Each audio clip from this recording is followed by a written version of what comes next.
Saturday. I'm the Grace Strega, and I'm here to give you your daily collective read for today. We are going to get started on today's daily collective read in the next few minutes, but if you would like to get on the list, as always, is open. As always, it is 3 cards for a donation of 28 or more, 4 cards for a donation of 22 or more for my subscribers, Binks and Malayo. Please keep in mind there are 2 things I do not read for across these apps. Those are pregnancy and medical. Happy to give insight on anything in private readings, and you can book a private reading on my site. We are also doing 2 giveaways today. The first giveaway we will be doing is we will be doing a free reading giveaway for the highest gifter between now and the conclusion of the daily collective read. The other giveaway we will be doing today is we will be doing a reading giveaway at 50K likes. So make sure that you're tapping that screen. We will get to 50K in no time. Also, when you tap the screen, it encourages the app to share the live, allowing others to be able to view it as well. So I appreciate that too. We are going to get started by talking first about what we've been seeing in the cards over the last few days. If you would like to catch any of that full reading, you can find it over on the place where we keep the videos. You can also find it over on the place where we keep the photos. You can also find it as a podcast over on my Substack or over on my spot at Tarot Church. But first and foremost, let me know how you're feeling right now. Happy Taurus season. So, the thing we need to talk about is, and I've been describing this right now as a bit of like an energetic yo-yo that we've been going through. We've had Mercury and Venus bouncing back and forth between Aries and Pisces right now for a good portion of the last month. And I'm gonna tell you right now, it's doing a number on our emotions. If you've been feeling this, I'm gonna say it right now. If you're someone with Pisces placements right now, if you've got a lot of Pisces placements, you may be feeling a lot of abandonment wounds being triggered. If you are someone who has a lot of Aries placements, you may be feeling like there's a lot of intimacy wounds that are being triggered. If you're feeling for Taurus energy right now, I feel like one of the challenging spaces is the fact that with so many planets entering into Aries right as we slide into Taurus season, it could be working in the space of anxiety because it may be feeling like you're going to be seeing like red flags everywhere. And this is a bit of the gift and the gift that we have right now that we want to keep in mind. And I like to kind of point this out. I think that frequently the moon cycles help us identify and recognize, like they're almost like that tip to us to say, like, look, this is going to help you through this work right now. And the thing that we're seeing, and you have to remember this, is we're coming out of like that pink moon, that full moon in Libra. So what does a pink moon in Libra teach us? It's working on the space of healing intimacy. Now, working through intimacy wounds is difficult because, and I think that this is very intriguing because we saw something very, very interesting that happened in the cards a few days ago. When we went to drop the center spread, like 6 cards came out. And I read for what falls. So we just went ahead and read for the cards that came out. But the thing about the work, when we're working on healing wounds of intimacy, it really does start to come into a space of a case-by-case basis. And what was really beautiful about that is a lot of the messages that were coming through had to do with navigating and working through the space of personal aversion. Now, what is aversion?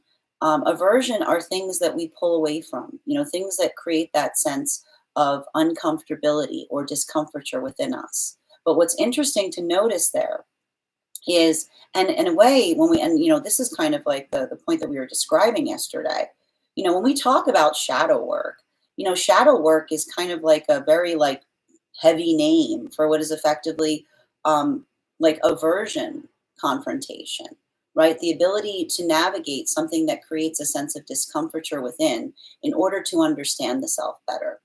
And when we effectively do that, right, we don't shy away from the understanding of the self, but we pursue the self, because in the act of pursuing and understanding the self, our love becomes safe for those who are around us. Because we talked a lot about the fact, and we were seeing this heavily during that eclipse cycle, that we heal not just because we carry the weight of emotionality, but so the expression of what we feel within matches what we give forth without. Now, when we're doing that work in relationality to navigating aversions, we effectively investigate the self to understand where the call is coming from, right? Because if we're feeling that sense of anxiety or discomfiture upon something, there's one of two reasons why. The ability to understand why, to ask the self, why does this bother me? The beautiful thing that we recognize is that the higher self always has an explanation. It always has a reason. It's always like, let's sit down, let's have a cup of tea, let's hash it out. Right? The higher self is always very eager to talk about why things are in a space of being uncomfortable. And it's in this way of understanding the self that we come to recognize and understand the things that we hold highly, right? A lot of that exquisite insistence that we've been talking about that's been coming through in a lot of the lessons. At the same time, we're recognizing and identifying that when we have those moments and we feel a discomforture point, but we're not able to articulate why, or even worse, we shy away from it. We try to avoid it. That can often be indicative of something that is coming more from the space of the ego, right? Because we talk about here how the ego is not about getting rid of the ego entirely. The ego is our defense system. It's there to protect us, but we have to look at it kind of like a buddy. And when our buddy wants to take care of us too much, sometimes it doesn't think about what we need so much as it's so conscientious about trying to protect us from things that often it protects us from things about our own self that we cannot recognize and embody.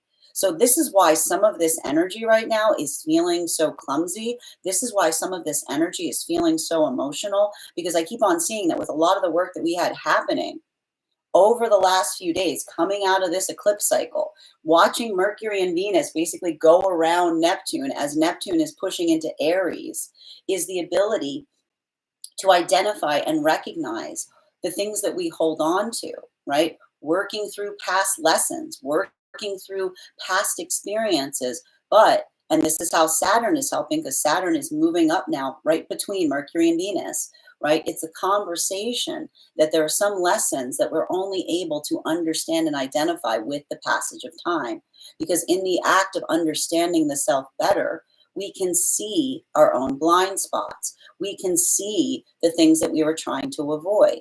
And sometimes the things we see in hindsight, they're heavy because they show us where the work begins. They show us the things that we need to repair within the self. But that's why, again, regret, when we don't feel aversion towards regret, but we look at it as the subject that we're going to put our application towards, the regret becomes the assignment. The regret becomes the space that we put the work in.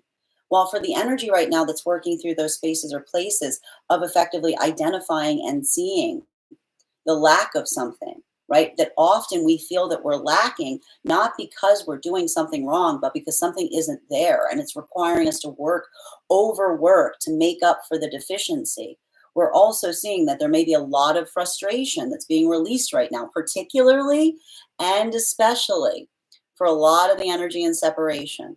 Speaking towards the energy of separation right now, and it's interesting because we saw that over the last few weeks, we saw a lot of that energy during that cycle of the eclipse, when I keep on describing this as they were chariot partnerships that were forming.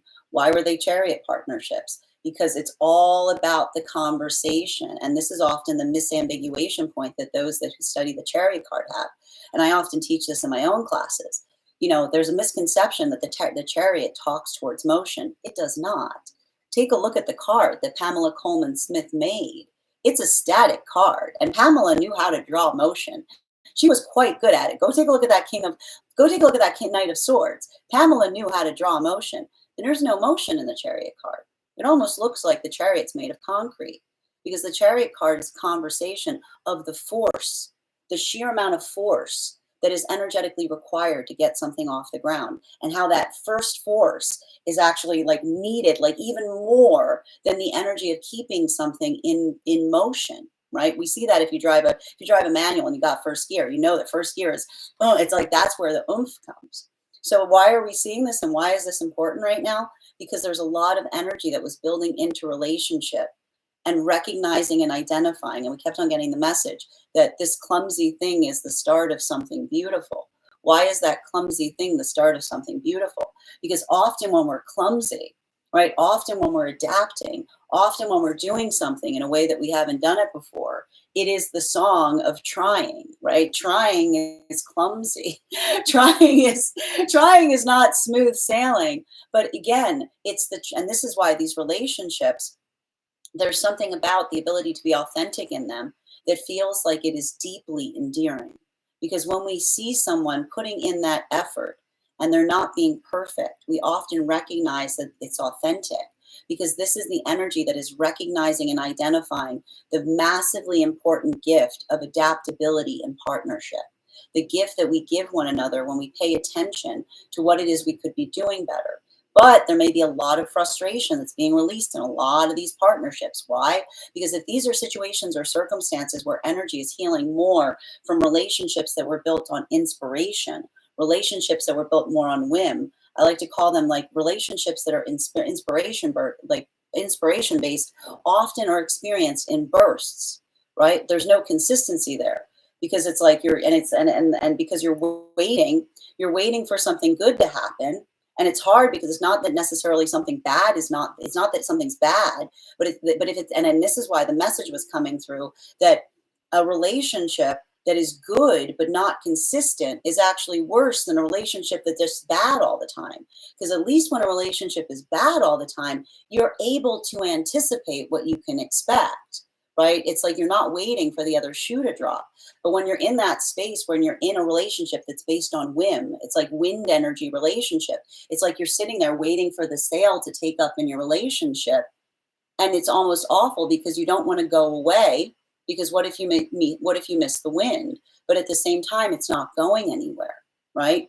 So we see even now that there may be a lot of that recognition point and that understanding that is coming through as it relates to these new partnerships that are coming through. And this is why we see that there may be a lot of frustration that is being released in some of these partnerships, because that observation, that recognition of identifying, the ability to see what was not there, is what is fortifying a lot of these relationships that are building into places where the gift that they're giving one another is the sacred breath of partnership, which is the ability to recognize a request, to be able to air an energetic frustration and have it met with the reciprocating breath of progress. That brings us to a lot of the energy right now that is coming into divine union. For a lot of this energy coming into divine union, these were the warrior partnerships that we were identifying way back. Well, not that far back. It feels like a long time ago. But when we were having that Mars retrograde cycle that felt like it went on forever, why were these warrior partnerships? Because a lot of those relationships that had to form during that warrior partnership period were brave relationships. All of the end, like they came to each other through difficult situations, through adversities. And that's why I said that those were much more fast forming than the energetic relationships that we're seeing that are happening now, because that was like Wonder Twin energy, because they hit right at around the time that Jupiter went into Gemini. And so for a lot of that energy, there's something very beautiful that's happening, because we see that this is the energy that doesn't say to one another, you are the wind beneath my wings. This is the energy that says to one another, you are the ground beneath my feet, right? Because when we are in healthy partnership, the gift that we give one another is the stabilization point. When we don't have to perseverate, when we don't have to worry, when we don't have to constantly be in a place of trying to repair the energetic relationship, it allows us to have our energy back. It allows us to get back a bunch of the energy that we used to have to expend in just trying to keep something mobile, trying to keep something like in a place of perpetual motion. And that's why we see that a lot of that energy right now is moving into hermit energy. And this is why the energy may be thanking each other, and the energy saying, I'm not doing anything. And the energy going, exactly. Because when we're able to create that stabilization point where we don't have to worry, it allows us to go deeper within the self. It allows us to explore the self. It allows for that flourishing point that we often talk about, again, with the Hermit card that we practice and learn about in my classes, where we understand that the Hermit card is not about loneliness. It is about the blossoming or the expansion of the self that we receive when we come into alignment with our higher self. That brings us to a lot of the energy right now deep within divine union. And I can see, like right now, a lot of the energy deep within divine union working through that pathwork of releasing frustration, working through that pathwork of building into, and I keep on seeing conversations related around the difference between niceness and courtesy, right? Because I see that for a lot of the energy right now, deep within divine union, working on the ability of trying to heal something, trying to move something forward in the directionality that you desire to go. It's hard because you have to you have to confront the frustration of the present circumstance. I told you all of the energy right now working through lessons in aversion, right? And so, for the energy that's in separation, this is the ability to recognize aversion, right? This is the energy in separation that's learning via seeing relationships that are not based upon aversion, where aversion previously used to exist. For energy coming into divine union, this is the energy that is feeling the diversion of the self that's occurring because they don't need to constantly work on a relationship that feels like it's perpetually averse. And the energy deep within divine union right now, this is a lot of the energy that is working through their own aversion, right? The only way out is through, because sometimes when we want to move something into the directionality that we hope and desire it to go, we have to move through discomforture. We have to move through that frustration point to be able to heal something. What's beautiful about this is this isn't the energy that's trying to force that type of healing, because we saw a lot of messages coming through of remembering that when we're trying to heal something, we cannot serve the intention, right? Because when we have the best intentions and we try to force something, even that force becomes toxic. But instead, being able to again extend olive branches, moving things into a space of trying to heal. And the depiction of the olive branch is coming through because I keep on hearing healing the giving the olive branch is not cutting down the tree, because when we give someone that opportunity, when we try to move something into a positive direction, it's an energetic offering, right? We give them the possibility by which they can take something and allow it to flourish. And that's why we keep on seeing that there may be a lot of work that's happening right now for energy deep within divine union doing that work as it relates to going through and working through with counterpart if there's something more they can be doing, if that authenticity is being expressed properly. Because I keep on seeing that for a lot of the energy in that modality, the gift that we have in healthy partnership with counterpart that isn't afraid to express or to speak to us is that constant ability to have our ego checked, right? That is the gift of the healthy partnership, where there's an openness in expressing, because that's the energy that says, if there's something I'm doing wrong, you would tell me, right? And that's that beautiful gift that we have in terms of recognizing and feeling the valuation point of a healthy partner, when we're not in a place where we take it personally when another person gives us a critique or feedback. That is where we find all of the energy prior to beginning today's daily collective read.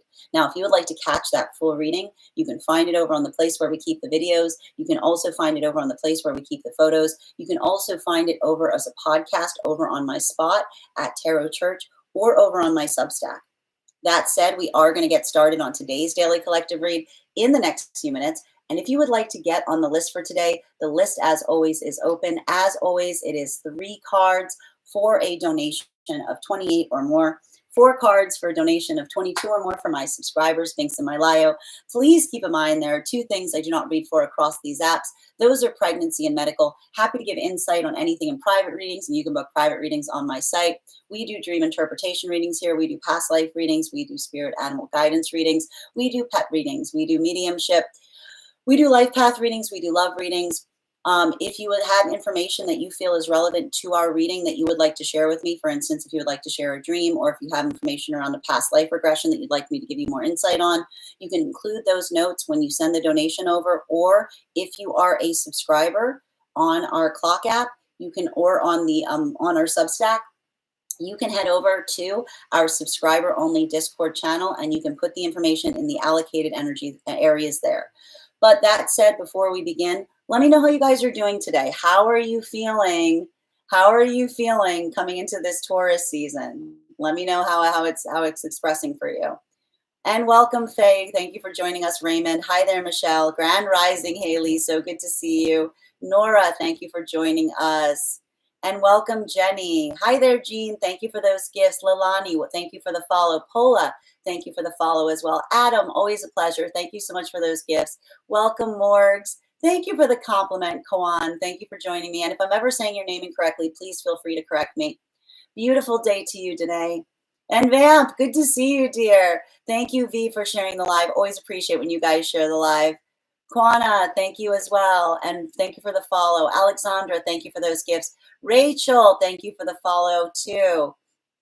How are you doing today, Bridget? Always a pleasure. Thank you for sharing the live.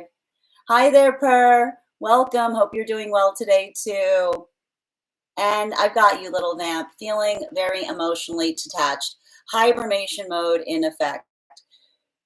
Taurus season. I mean, like, do I have to say it? It's Taurus season. I'm not surprised if you're feeling like that. I mean, you know, like Taurus energy, it's like they like it likes to hibernate. It's like the weight comes in. It's majestic. It's majestic energy. It's like it's gonna feel like languishing.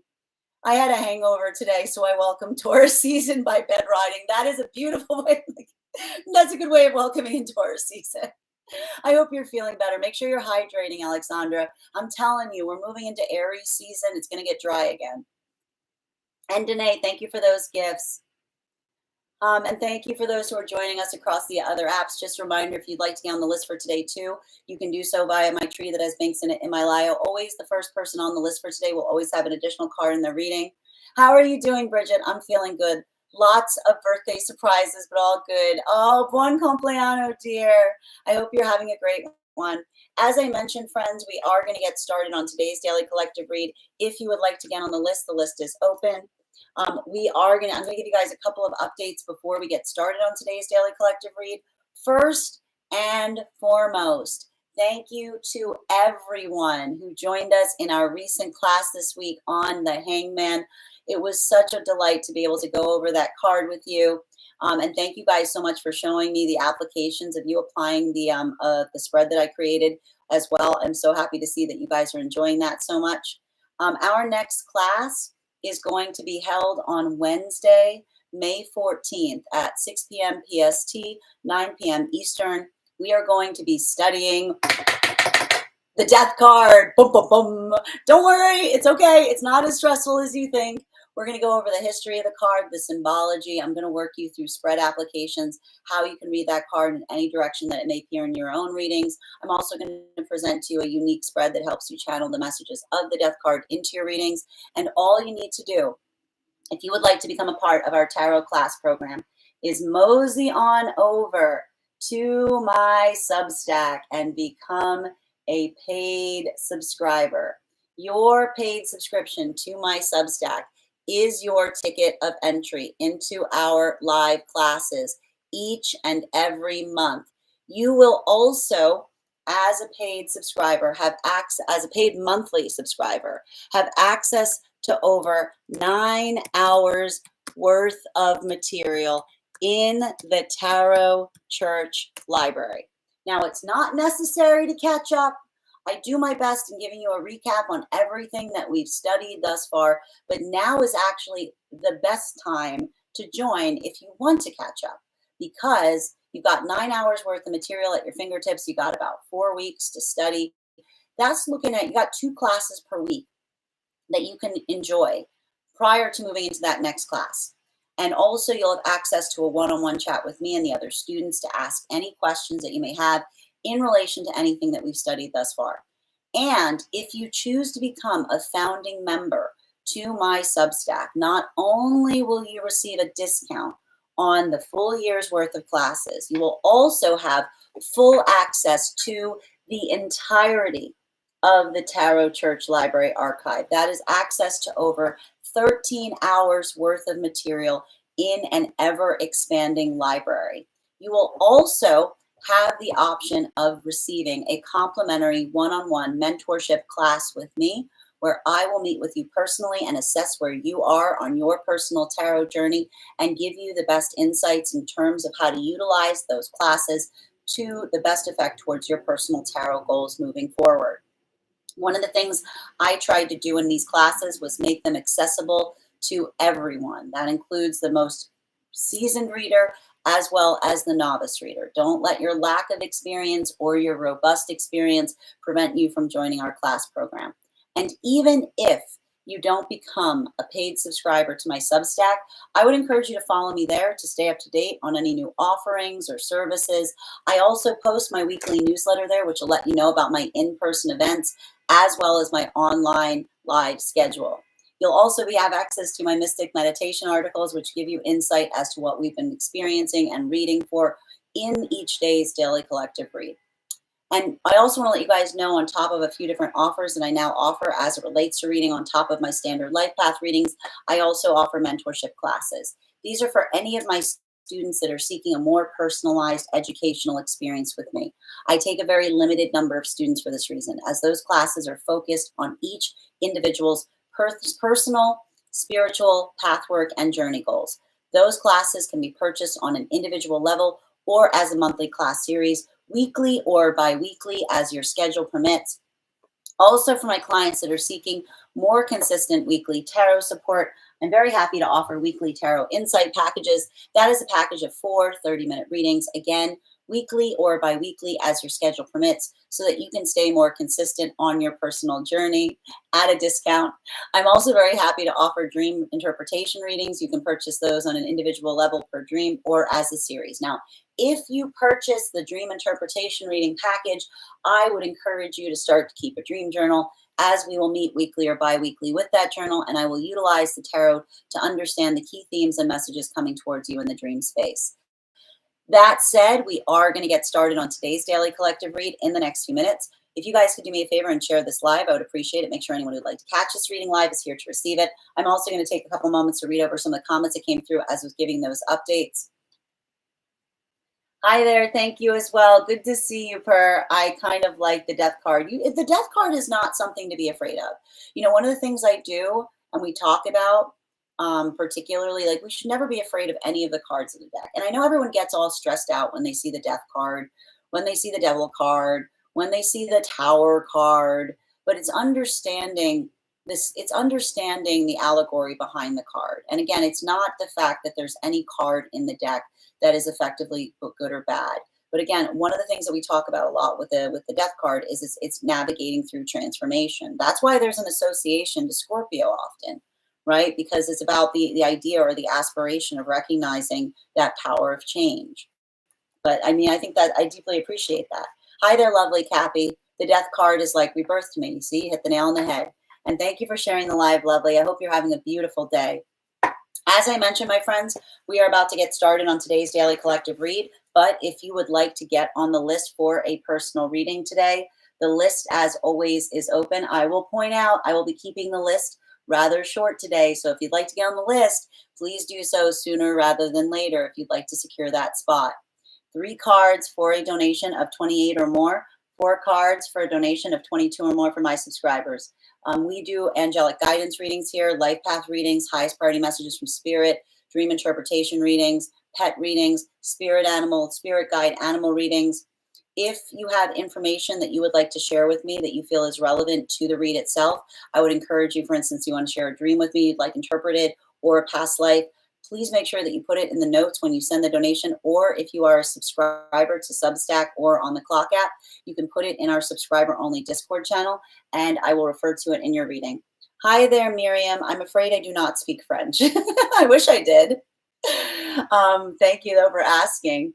And also, please remember, we're doing 2 giveaways right now.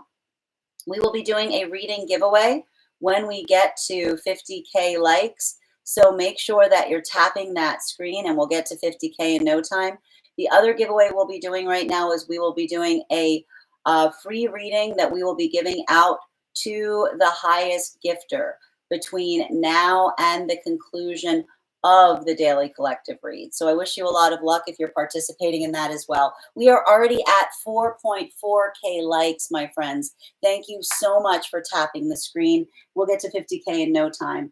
That said, we are going to get started on today's daily collective read right about now. Welcome, everyone. Happy Saturday. I'm the Grace Strega, and I'm here to give you your daily collective read for today, Saturday, April 19th, 2025. What do we have coming through in the cards for today? May I please have the first 2 cards in our 5-card spread? That is way too many cards. 2 cards, please. 2 cards, please. Thank you so much. There we go. So where we go? We've got here our 10 of Pentacles in its reversal in combination with our 8 of Swords in its upright.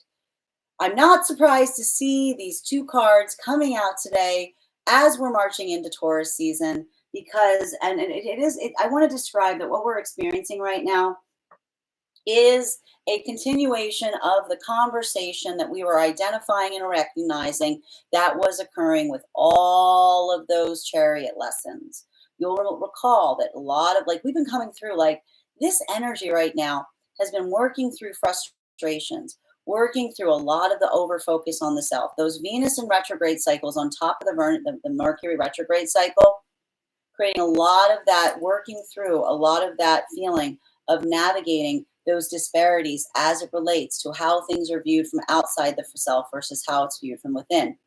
That's why we even talked about a lot of that work and being able to recognize and identify where the work begins, right? That is what the chariot lessons teach us. That when we navigate, when we work through the observation point of a Venus and Mercury retrograde cycle in combination, feeling like that grit gets thrown on the mirror of the self, right?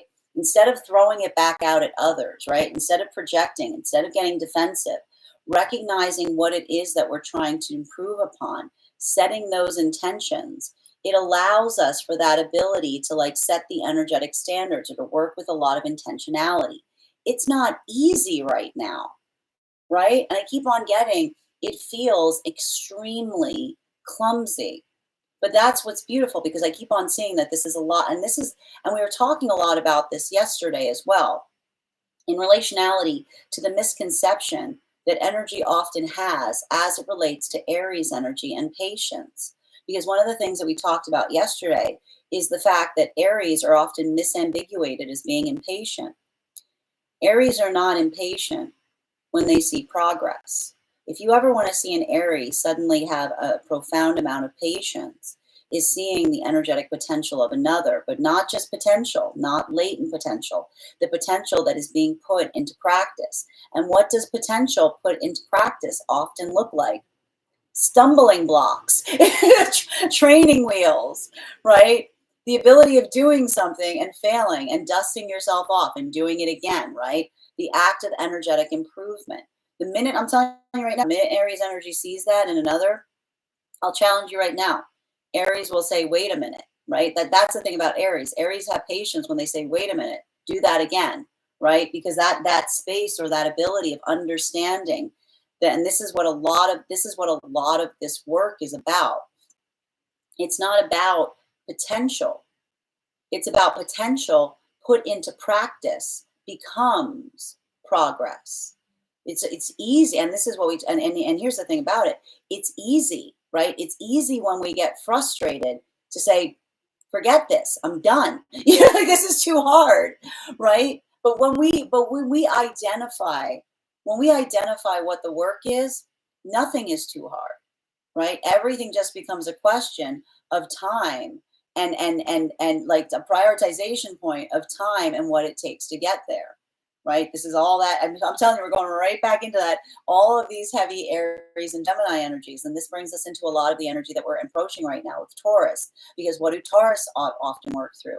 Path work of perseverance, path work of energetic commitment of the self, working into the vector or the factor of understanding the patience that we give to ourselves that requires us, again, to work through energetic aversion.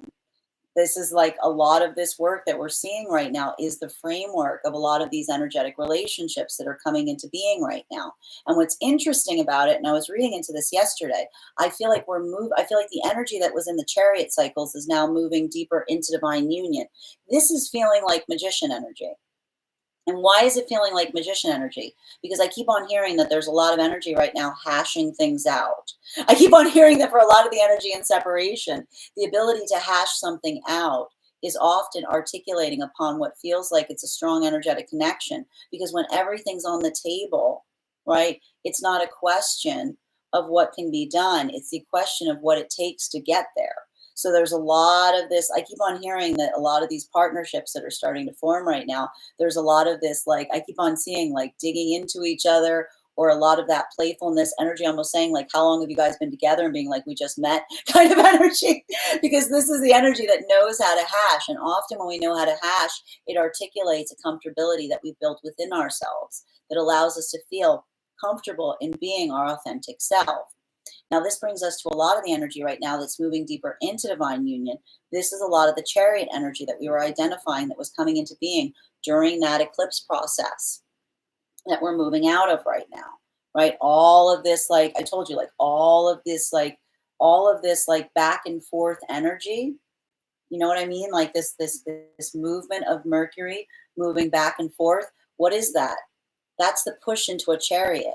And what's interesting about it, and again, it's like when you start to build into a chariot energy, the chariot itself rocks, right? The chariot rocks because when you're moving through something, it's not always smooth sailing, right? It requires a little bit of this force or pressure of clumsiness that starts to build into an intentional framework. And so I see some of this chariot energy that we were building into starting to build the momentum of force of reaching cruising speed. Right? And a lot of that cruising speed is like we work through hard things to build into something that feels energetically easier. So it's getting the swing of it, right? That's why the rockiness is there, because when something is energetically rocky, we get into the swing of it, which means we start to be able to feel like the energetic movement of the relationship or of the energetic dynamic point. So I just keep on seeing that for a lot of the energy they're working through that is like, this is the energy that's saying to one another. And I'm not surprised to be hearing this with the energy that's chariot partnership moving into divine union. They're not saying to each other, you are the ground beneath my feet. They're saying to one another, like, they're not saying to one another, you're the wind beneath my wings. They're saying you're the ground beneath my feet, because you need solid ground in order to fly. You need a springboard. You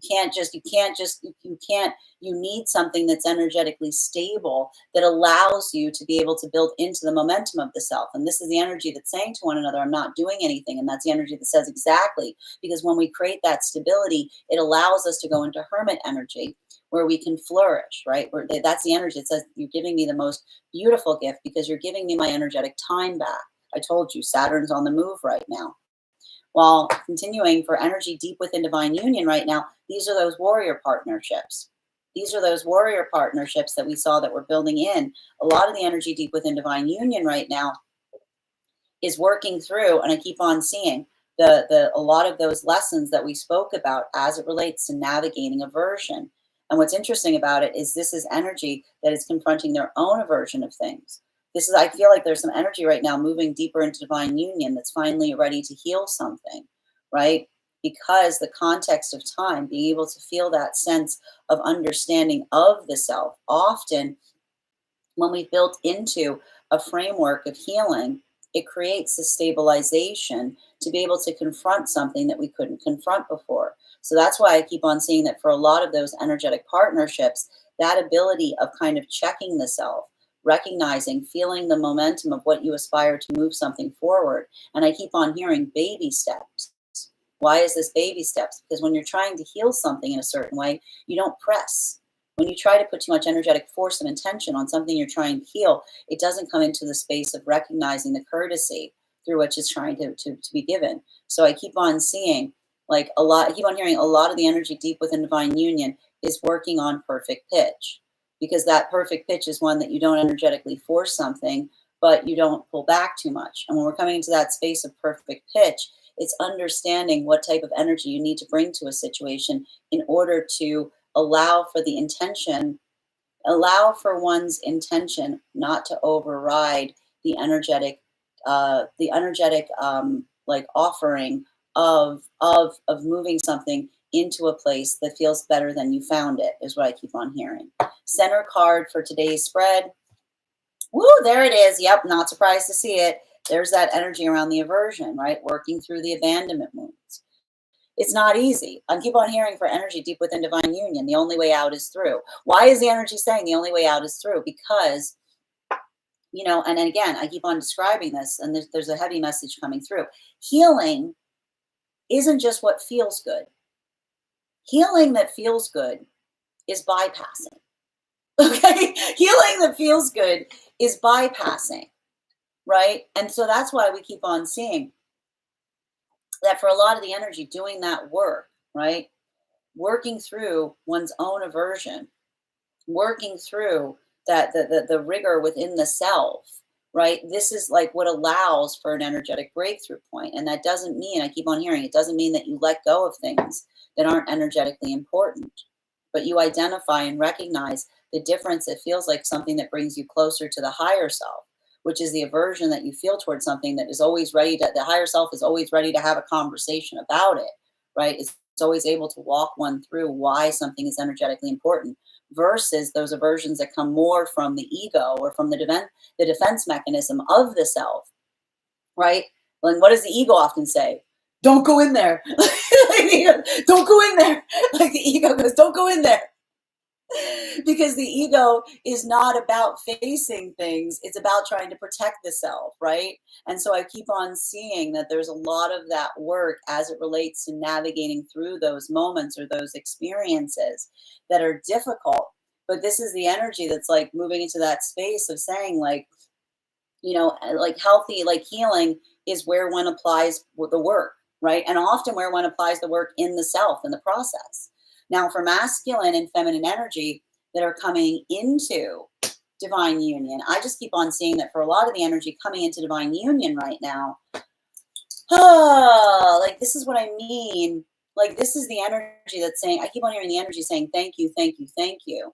And why is the energy saying thank you? Because the energy is saying I've got my time back. They're saying the gift that they're receiving coming into divine union is a gift of Saturn, right? Saturn moving out of Pisces into Aries. Because when we're in healthy partnership, we feel like we get our energetic time back. It allows us to start to do the work on the self. So this is the energy that's like, finally in that space where they're recognizing the assignment, and they're also in a space where they feel they have the easement and being in a place of groundedness that allows them to come into that space of being able to finally address and work on something that they may have felt like they had to bypass prior to this point.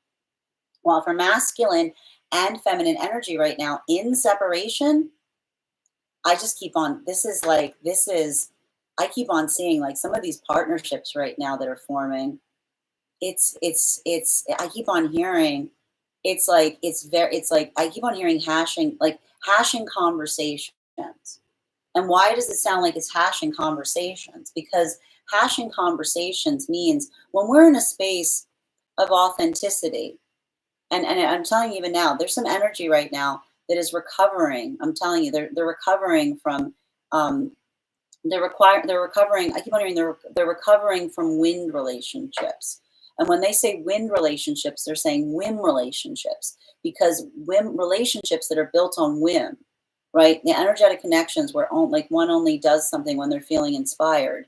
It's almost very hard to pull away from those type of relationships because it's hard to put your finger on what's missing. It's hard to put your finger on consistency, right? It's hard to put your finger on consistency until you have something to energetically compare it to. And so I keep on seeing that for a lot of this energy, there's something about that invested effort that immediately leads to hashing, because the minute that you're able to see it in another, right? The beautiful gift of someone that is trying, it creates that place of clarity as it relates to someone that was moving towards you only when they felt in the mood, only when they felt the inclination, right? And so I keep on seeing that this is the energy that's like there's a lot of this energy coming into there's a lot of this energy that's coming, and the reason they're saying they're magician partnerships is because the energy is going the whole time. The energy's going the whole time is what I keep on hearing. The whole time I could have had this is what I keep on hearing. Like the energy is like hashing on that because they're recognizing what was missing. Continuing to get clarification, fourth and fifth cards in our 5-card spread. We've got here, yep, there's the Knight of Pentacles in combination with our Page of Cups. and this is how Jupiter and Gemini is helping us with these lessons. And this is why we talk about sometimes closure is found going forward instead of going backwards. Because when you haven't experienced something, it's hard to articulate upon what's missing. Like when you haven't experienced something, it's hard to articulate upon what's missing. And then when you experience it, you can't believe you didn't see it before. But that's why this type of energy, it feels like that's why I keep on hearing that these relationships that are forming right now are magician energy, because you're able to see the disappearing act. Is what I keep on hearing. You're able to see the energetic disappearing act as it relates the minute you're able to move into energetic relationship with someone that's showing you the investiture of committed effort. So everything I keep on seeing here, like there's a lot of those closure points that are happening right now. There's a lot of that frustration that's being released. But this is what's beautiful about it, because I keep on seeing that for a lot of the energy working in that space, like the ability to identify and recognize intentionality. Like there's a lot of this energy I keep on hearing. These are the partnerships that are moving forward, and they're saying I prioritize energy that prioritizes me. And that doesn't mean that you wait for someone to prioritize you. The lessons we talk about here, manifestation is never about waiting. It's about observing, right? It's not about waiting for something to change. It's about recognizing whether it's in the space of one's manifestation.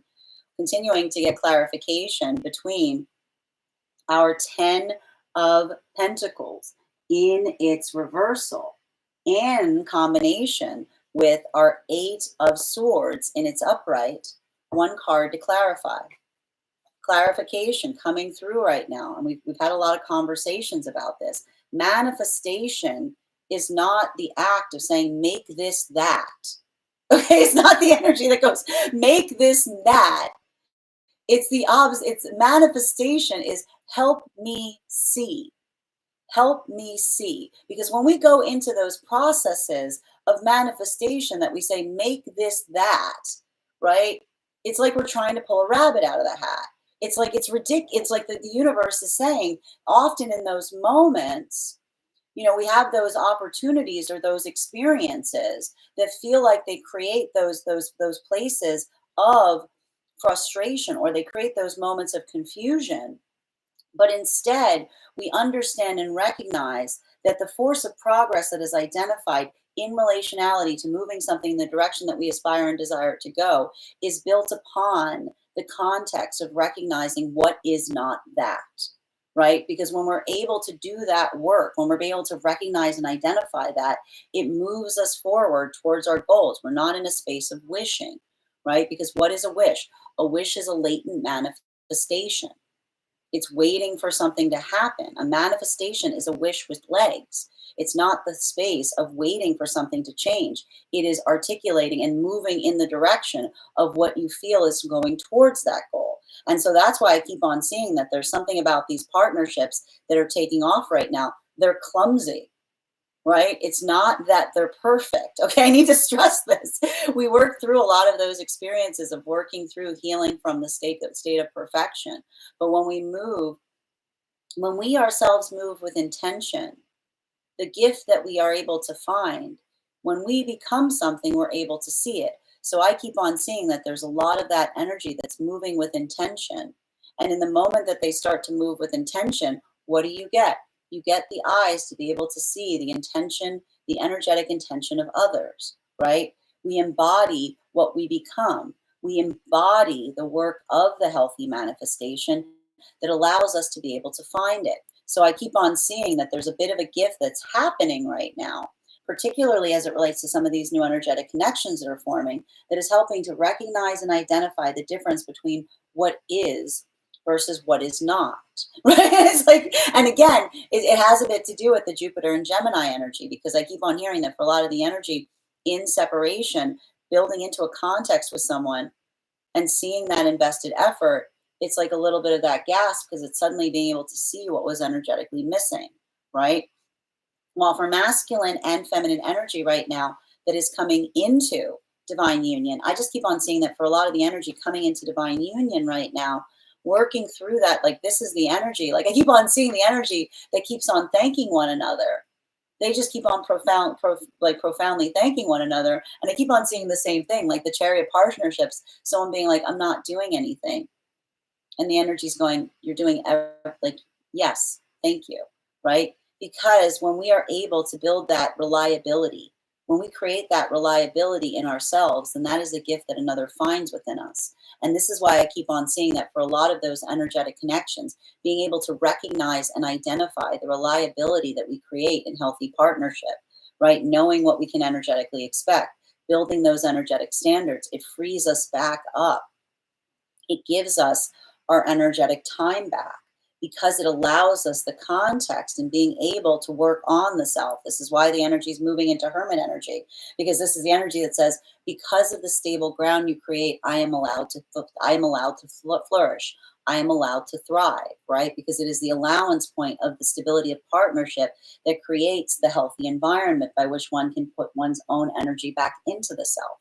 While for masculine and feminine energy right now, that is deep within divine union, I just keep on seeing that for a lot of this energy, deep within divine union, that ability, I keep on seeing that, I keep on hearing this is a lot of the energy deep within divine union that keeps on saying to themselves, feelings have nothing to do with it. Why is a lot of the energy deep within divine union saying feelings have nothing to do with it? Because often when we're working on healing something, we recognize what the feelings are that are coming from our ego, right?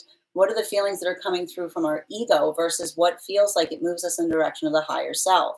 And so I keep on seeing there's something about the sensitivity of certain situations that are occurring right now within divine union that is working through the context of having to heal something, trying to heal something, but having to work through the feelings of the ego in the process. Is what I keep on seeing. And so I keep on identifying that for some of that energy. That's why I keep on hearing the energy deep within divine union. It's why it's like warrior energy. Like the warrior energy saying feelings have nothing to do with it, because that's the energy that says when you're building upon intention, you sometimes have to challenge oneself through the egoic journey, right? Like this is what we talk about when we talk about humility. We don't mean abandoning the ego entirely. It means moving through the ego, right? To be able to get to the side of what it is that you're protected, like you're trying to what it is that you're trying to work through. And I keep on seeing that there's a lot of those conversations that are happening right now for energy deep within divine union, working through hard feelings to try to divine what is coming from the space of the ego versus what's coming from the higher self. Like working, like I keep on seeing, like trying to find that pathwork that allows for productivity, right? And so I can see there's a lot of conversation that's happening in that. I'm continuing to get clarification between our our 8 of swords and our 5 of pentacles in its upright. One card to clarify. Clarification coming through right now with our 3 of cups in its reversal. So, one of the things that we're recognizing here is I keep on hearing for a lot of the energy working through the space of trying to navigate and find solutions. I keep on hearing energy like almost talking back and forth among themselves and saying it's not that simple, right? Potentially in that space of trying to offer a solution and then building into the journey of understanding the nuances of situations, right? Like I almost see that there's a lot of this, like I keep on hearing there's a lot of work as it relates to the intricacies or the matrices of relationships, right? The sensitivities, the things of that nature. So I keep on seeing that working through the context of a lot of that delicacy, like I keep on seeing like it's a lot of energetic unpacking, but it's trying to unpack for the sake of better productivity, right? So, and I keep on seeing like it has to do with navigating the space of recognizing and identifying courtesy or what one can do to try to ease a situation or work in a space of trying to make something better. While for masculine and feminine energy that is coming into divine union, this is why I keep on seeing that this there are some real wounds of intimacy that are healing coming out of this Libra full moon cycle. I just keep on seeing, and that's the thing about it. These Libra, like the pink moon in Libra, it's working through intimacy. It's working through wounds of intimacy. And the thing about it is when we're healing wounds of intimacy, it's very easy to get triggered. It's very easy to have those moments of having to articulate upon the past. But this is why I keep on seeing that there's this gift that is happening for the energy in coming into divine union, because this is the energy that's saying to one another, never before have I felt this stability. Never before have I met that energetic connection wherein one builds into the context of not taking something personally. Because when we don't take things personally, right? When we don't take things personally, but we're able to be productive through it, like we take the energetic criticism point and we adapt and we evolve. This is the energy that focuses upon, and this is why I see that these are the chariot energies that are moving deeper into divine union. The ability to, the highest gift that you can give energy that's in chariot is solid ground, because that's the solid ground by which you can propel oneself forward. Continuing to get clarification for a lot of this energy and separation right now. This is why this energy, this is why I keep on hearing that these are like, this is the energy that's just hashing it out. Everything's on the table, like conversation sooner rather than later, right? Like this is a lot of this energy that is building into the context of being able to recognize and identify. And I keep on hearing, you know, being very clear in relationality to what one is looking for. That almost like, and I keep on hearing this energy. There's a familiarity. I don't know what I'm getting here, but it's so interesting. I got to check out why it's happening.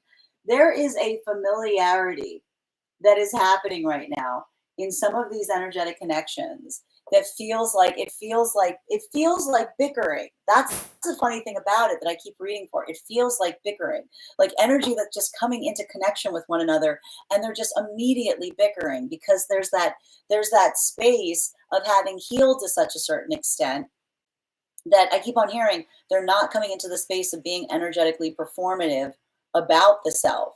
Right? They're just like they're skipping ahead. It's like let's just get like I keep on hearing like let's just get over the formalities. This is what I keep on hearing here.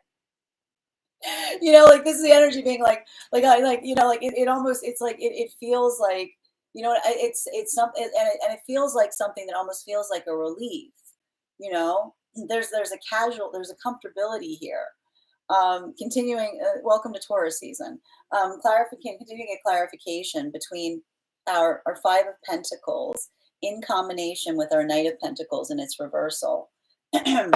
One card to clarify. Ooh, yeah. You know what? It's so funny. I hear a lot of the energy right now in separation saying something to each other along the lines of, I've heard it all before. You know what I mean? Like it's the energy.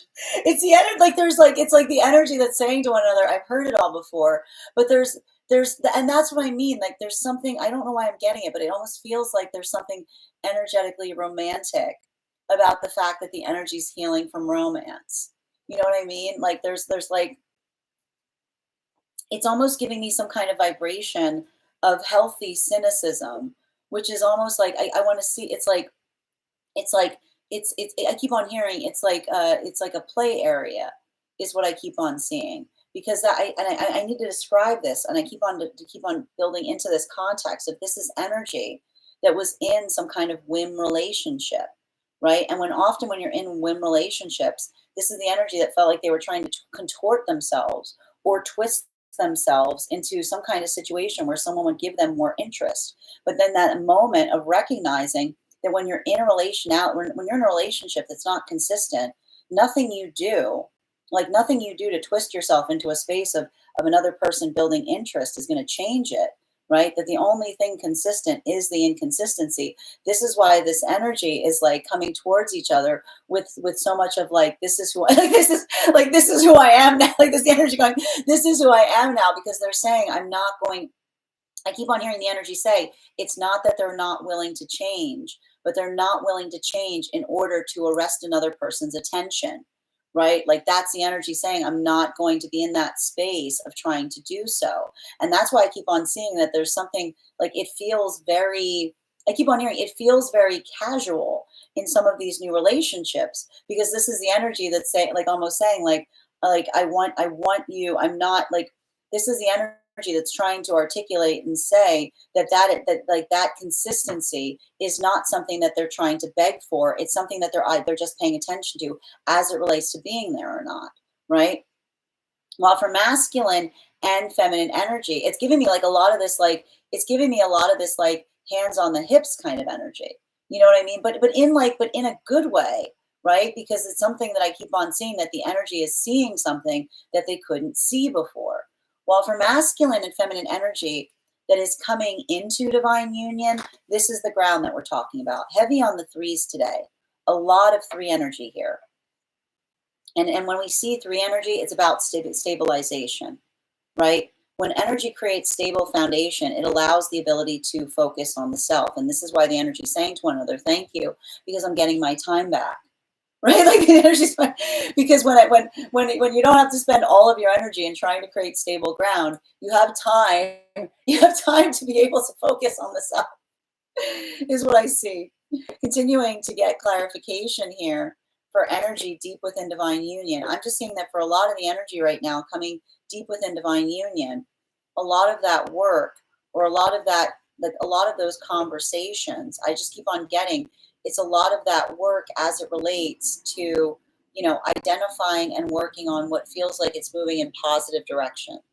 And it's interesting too, because you'll remember we talked about the space of identifying. This is why I keep on hearing that some of the energy deep within divine union is working on or focusing upon Aries, which is recognizing, I keep on seeing, like, I keep on hearing like the message is coming through with a lot of the Aries lessons is, you know, Aries pays attention to, it's not just enough. And here's the thing with Aries, it's not just enough that someone has potential.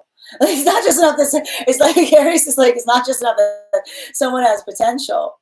It's understanding that the potential becomes like potential. I keep on hearing the difference between gifts and talents. And why is that? Because the ability to move something into the directionality of energetic practice. Like this is why we often see these conversations with energy and Aries, because it's not enough to have potential. Potential without the desire to move something into accordance with it, right? Like potential without practice just remains potential. And this is why I keep on hearing like the Aries energy working in that context of saying like that space or that acknowledgement point. And this is why I feel like these are a lot of those inward conversations as it relates to like what one can move into a space of productivity, because I keep on hearing that there's conversations about, you know, productivity and energetic potentiality, but also working through the context of, and I keep on seeing, how do I describe this? It's perfect pitch is what it basically is. Continuing to get clarification between our Knight of Pentacles and its reversal in combination with our Page of Cups. Can I get one card to clarify? I know I need to clarify the perfect pitch thing. Give me a minute. Clarification. Yeah, clarification coming through right now with our Seven of Swords in its reversal. So why are we seeing this here? It's giving me a lot of it's going through the space of understanding that the direction that we move things in that feel like they're more energetically productive have to do with those spaces and places as it relates to doing the work on the self, to making the energetic adaptations. So that ability of doing so, and this is what was so difficult, right, during those Venus and retrograde cycles on top of the Mercury retrograde cycles, really easy to get really hard on the self, really easy to get very over focused on the fact that you're not moving in calibration to one's own potential. But we talk a lot about the fact that being in a balanced proportional space with the self is you don't beat yourself over the head with your own potential, right? We work in connection with a higher self, and we don't feel that weight of agony as it relates to working in accordance with what it is that we're trying to improve upon. right? It's really, it's like the energy that's getting over the space of feeling that one is never good enough, right? Often, and it's the irony point that often when we're moving towards our potential, we always feel frustrated at ourselves. And this is why we say it's not about being frustrated, it's about proportioning the frustration with with action, with adjustment, with accommodation, with adaptability. And so I keep on seeing that for a lot of that work, that identification point is helping some energy right now work through something. Continuing to get clarification between our 10 of cups in its reversal in combination with our 3 of cups in its reversal. Can I get one card to clarify? Clarification coming through right now with our 7 of cups in its reversal. And one of the things that I keep on seeing here, how do I describe this? Working through the ability, I keep on seeing, and I keep on hearing too, a lot of that space in terms of identifying and recognizing. I keep on hearing positive direction is not just about intention. Why do we keep on hearing positive direction is not just about intention? Because when we are conscientious about how we apply our intention, we are in attunement to recognizing the desires of others, right? I keep on hearing it's not about pushing. It's about the adaptability of recognizing what it is that we're working on changing. And there's a lot of that space. It's not that it's perfect, right? It's not that it's not like those, it's like it doesn't require absolute perfection. But when we adjust, and I told you, like coming, there's like, and it has to do a little bit right now with the Libra energy, right? Being able to recognize or to register something that you're trying to change in such a way. Like sometimes, I keep on hearing, sometimes a little change is all that's needed to be able to impact something in a bigger way. And I feel like a lot of that adaptability, a lot of that force of intention, I keep on seeing that this is the energy that is not being so hard on themselves in terms of trying to take too much on, but trying to like navigate. I keep on hearing like navigating their inch to the best of their efficacy. And why do we talk about navigating our inch? Because that ability of identifying and recognizing, trying to move something subtly in the direction that we aspire it to go, this is often the amplification of courtesy, because we don't force, right? We don't push. We allow for that registering of recognizing what another aspires and desires to do. And I keep on seeing that there's something about that for energy deep within divine union in articulating and drawing upon nuance. So I keep on hearing there's a lot of those nuanced conversations that are occurring right now for energy deep within divine union. And what's beautiful about that is the ability, I keep on hearing, the ability of being in alignment with someone is the ability to have a very nuanced conversation, because you don't feel the need of having to explain yourself, right? When we know each other, right? When we know each other, I keep on hearing, when we know each other like the back of our hands, then we can have these incredibly nuanced conversations. And this is why I keep on seeing that a lot of that energy is building into that framework of appreciation for one another, because it is that space of understanding. And like I keep on hearing the energy say, like, you understand my intentions. Another person being like, no, I understand completely. You don't have to explain it. While for masculine and feminine coming into divine union, this is the energy that's finally coming into a space that they can build upon the nuances of the self. Like, this is the energy that's going, thank goodness I can finally turn my attention inwards. That's why I see this energy moving into, it's interesting. I feel like the energy deep within divine union right now is moving into star energy. I feel like the energy coming into divine union right now is moving into hermit energy. And I feel like a lot of the energy right now in separation is moving into magician energy, because I keep on hearing everything's on the table. Everything's on the table. Pardon the mess is what I keep on hearing.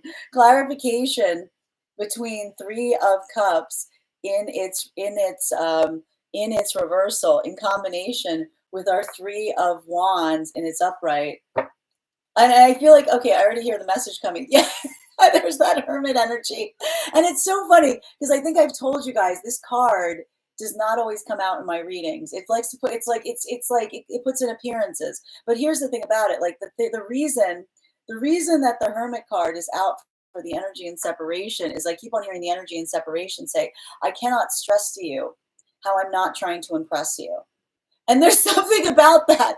There's something about that it's funny because it almost feels like cuffing season energy, even though we're moving into spring, because it's a lot of that energy that says, I'm not looking, and I keep on hearing there's some energy right now that's healing from whim relationships. And when we're in whim relationships, it feels like we can't be our authentic self because we're trying to get someone's interest or trying to it's like that space, like again, and this is what's so difficult because often we recognize that we're in whim relationships when we try to air frustration, and the minute you air frustration the energy goes away, and then it goes, oh, I got to stop doing that, I have to stop complaining so much. And that's the energy that suddenly has that like light bulb moment of going, if I'm in a space where something's bothering me and I have to say to myself that I need to stop complaining in order to perpetuate into it, well, am I able to be the authentic self in the relationship? Right? It's not about like a healthy relationship is not one that it feels like you have to restrain yourself from articulating something that's bothering you. It's a space where you feel the easement in recognizing and feeling the accessibility point that you will always be able to hash it out, right? The energetic breath of healthy partnership, the need that is met with progress, right? So a lot of this energy, I keep on seeing that this energy, like this is why the new partnerships that are occurring right now with the energy moving back into Aries is saying, I'm not looking to impress anyone. Like, hallelujah. Because that's the energy that says, I shouldn't have to impress you. I shouldn't have to feel like I need to impress you to build into the pathwork of having intentional action, right? Like you can't, and this is the energy that recognizes and identifies and says that when energy is prioritizing us, the time that we give each other, the consideration of our time, that is something that is expressed and isn't something we feel like we need to draw out in another, right? And so this is why I see that there's something it's almost interesting because this is energy that is literally healing from past relationship via the way that they are presenting themselves in new partnership. While for masculine and feminine energy, and I need to stress this isn't the energy that says I'm not trying, right? This is the energy that says I'm not, it's like the energy saying I'm trying to move in accordance with my higher self. I'm not trying to energetically impress another. While for masculine and feminine energy that is coming into divine union, I just keep on seeing that a lot of this energy that I told you, like this is the energy that's saying to each other, thank you. And the energy is saying, I'm not doing anything. And the energy is going, you're giving me back my time. I told you Saturn's moving into Aries. And this is the energy that's saying when we're in healthy partnership, the beautiful, profound gift that we receive is not having to spend all of our time worrying about the condition of the relationship. We're not having to check on the patient of the relationship constantly, right? When the relationship's in a healthy energetic space, you don't have to constantly pulse check it. And this is the energy that's saying to them, like to one another, you have no idea the gift that you're giving me, because this is the energy that's saying that the fact that I don't have to constantly be perseverating over the pulse of the relationship allows the self to flourish. While for masculine and feminine energy that is coming into divine union, I just keep on seeing that for a lot of the energy coming into divine union right now, there's a lot of like, I feel like there's a lot, it feels like shadow work, but I need to stress this. It's shadow work in the realm of aversion, right? It's a shadow work that we do as it relates to the things that bother us. Because when we're in that space and we identify and articulate why something bothers us, it helps us see ourselves more clearly, right? It's not about not being bothered by everything. That's ridiculous. Like the higher self wants us to be bothered about things, right? The higher self, we've talked about that exquisite insistence point in something that perpetually bothers us because it's not okay. And the beautiful thing about that is the higher self is always ready to explain why something might bother the self, right? The higher self's like, take a seat. How much time do you have? Whereas the ego is always like, no, don't look over there. No, I don't want to talk about it, right? And often when we have those moments within ourselves, we go, why does this bother me? And the energy within the self goes, no. Then we often can tell that that's the ego trying to protect us from experiencing or recognizing an energetic blind spot within the self. So that's why we see that modality, like this is the energy in divine, deep within divine union, that doesn't shy away from the exploring of the self, particularly in the realm of the things that bother each other or bother the self. Continuing to get a clarification between our three of wands in its upright in combination with our seven of swords in its reversal. One card to clarify, please. There's that Knight of Swords. I'm not surprised to see it in its upright again. Oh man. The only reason I'm laughing about it is because when we were going through that whole cycle with all the planets in Aries, the Knight of Swords was popping up like hotcakes. And then it was really funny because when we saw all the energy dipping back down into Pisces, the Knight of Swords was coming up, but it was in its reversal. Now it's back up into upright again. Now it's back in its upright again. And it's about like, it's working through frustration, right? It's articulating about what bothers us, right? It's a lot of that energy. And I feel like it's a lot of that space that allows, and I keep on seeing like the ability to, I keep on saying the ability to articulate on why something isn't energetically okay is how we move into a place that allows for solutions, right? It's working through that space. So I keep on seeing that for a lot of the energy right now, working through the intention, working through the invested intention. This is where we see that this is feeling like a lot of those Aries lessons, because I keep on getting this message. Like, that's the thing. It's a misambiguation. Remembering, it's not that Aries don't have patience. Patience is something that Aries come to work on. Okay? Patience is something that Aries do come to work on here. But it's understanding that, what we perfect requires the resilience of working through our own frustration, right? It's a lot of that. It's a lot of that. And I keep on saying it's a lot of that try. Like Aries is a lot of that try and try and try and try and try and try again. But the difference between the thing about Aries, and I was actually saying this a lot when we had all the planets in Aries, especially with Gemini. Aries and Gemini are similar in this way, right? Go to an Aries and Gemini and ask them if they've ever failed at anything. And they will never say that they failed at anything, because literally Aries and Gemini do not believe that failure exists. It's not a real thing. Aries and Gemini look at the world and say, everything's possible. I just got tired of doing something. I decided that the energetic distribution to make something create was not equitable or was not sane, right? There's a lot of that space. And this is what we talk about the fact that Aries and Gemini energy, it's all about recognizing and identifying the force of progress, even if incremental, right? It's like, it's a lot of that. And this is where I keep on seeing that this is some of that Libra energy that's coming in as well, because that ability of understanding, and this is why I keep on seeing a lot of that. I feel like there's a lot of work that we're doing right now as it relates to charting progress, right? This is all about charting progress right now.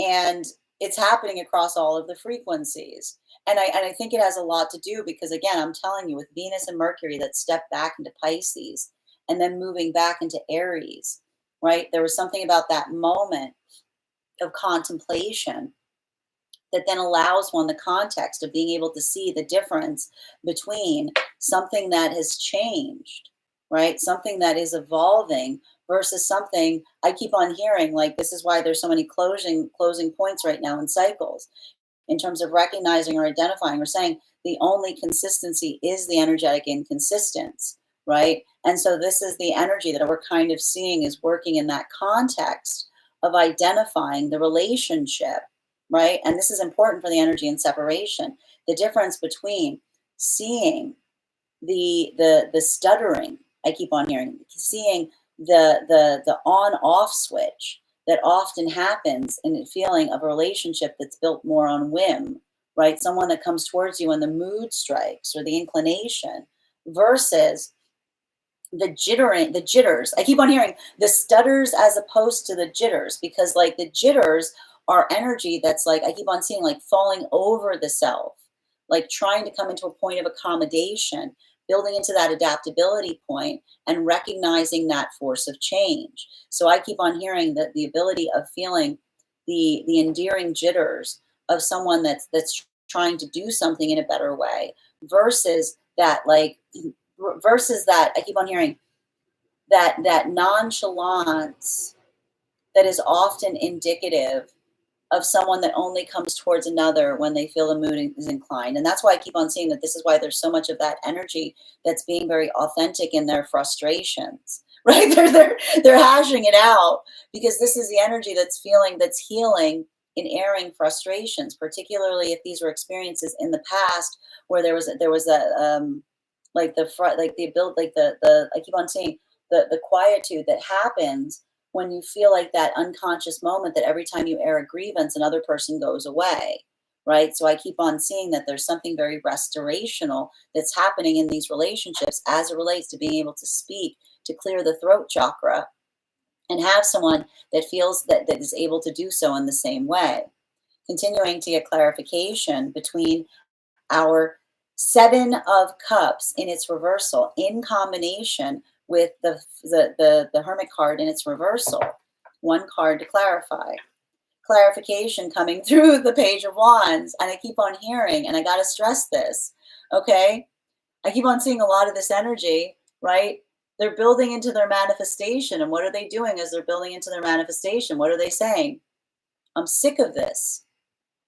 Why are they saying I'm sick of this as they're building into their manifestation? Because when we say to ourselves, I'm sick of pretending, right? And I can see some energy catching themselves saying, I'm sick of pretending everything is okay, is the moment we often recognize the relationships that say that there's no ability to articulate what's wrong. I'm going to say that again. The energy that immediately says, I'm sick of pretending that everything's okay, is immediately able to recognize the relationship where they realize that they're never permitted to be able to say that there's something wrong. And so this is the energy that comes into that space and feels like, I keep on saying, feels that energetic relief point as it relates to building into the sacred breath of partnership. And this is a lot of the energy, like building upon the sacred breath of partnership as it relates to new energetic connections, because this is the energy that says, I'm not going to pretend that everything's okay, because the healthy relationship and partnership isn't going to require me to pretend about anything at all, right? It's like the energy is like it's the minute that the energy says it, it's like the minute that they register it, because sometimes we tell on ourselves. And so I see that there's a lot of that energy that is almost articulating the experiences of the past relationship. And the ability to articulate upon the past relationship or the past circumstance, and it's like, it's a lot of that energy that's it's like having that modality and building into a context of someone that says, no, I understand because I've experienced it too. Right. And so I keep on seeing that the lot of this cycle that we're moving into right now with Taurus, it's saying to me, it's interesting because like the last energetic cycle with the Chariot energy was energy that was working very hard on manifestation goals, right? Making sure that there was clarity as it relates to direction. A lot of the relationships coming towards together right now are based upon being able to be in the space of one's authentic self and feeling seen and appreciated in that modality. Continuing to get clarification for energy moving deeper into divine union. Can I please get one card to clarify between the Hermit card in its reversal and the Knight of Swords in its reversal? We've got here the Four of Pentacles in its upright. And this is the energy that I keep on seeing. I keep on hearing, it's like the gift, it's a gift of the intangible gift of giving another the reliability of the self that gives back the time for the self. This is the energy that's saying to one another, this is the Chariot energy. This is the Chariot energy moving deeper into divine union, because when the Chariot energy moves deeper into divine union, they say, you are giving me a gift that is intangible and immeasurable. And that is the stability of the relationship. Because when we build into the stability of partnership, that we don't have to worry about the quality of the partnership, it allows us to flourish within the self. And so this is the energy that almost says, like, through you, I'm able to capture the lotus of the self, because you are the ground from which I can grow. You are the stability point by which I'm allowed and able to find the space of flourishing. While for masculine and feminine energy right now, that is deep within divine union, this is the warrior. Like, this is a lot of that warrior energy that we saw that was occurring back when we had the Mars retrograde cycle. So a lot of the energy within divine, a lot of the energy right now, deep within divine union, that warrior energy, working through the context of nuance, working through the context of courtesy, working through the context of recognizing and understanding the value of healing energetic wounds, right? Because what do we often see with the warrior relationships? We understand with warrior relationships, it's about warriors become warriors when they stop insisting on things, right? When we insist on things, we aren't courteous, even if we're moving with good intention. Courtesy is being able to offer something to another with the invested desire of where you hope something could go, right? And that's why I keep on hearing this is the energy that is moving in the context of, I keep on hearing, extending an olive branch but not cutting down the tree, moving something forward in a directionality point to see the possibility of what could happen in the midst of that, right? It's a lot of that work as it relates to delicacy and patience.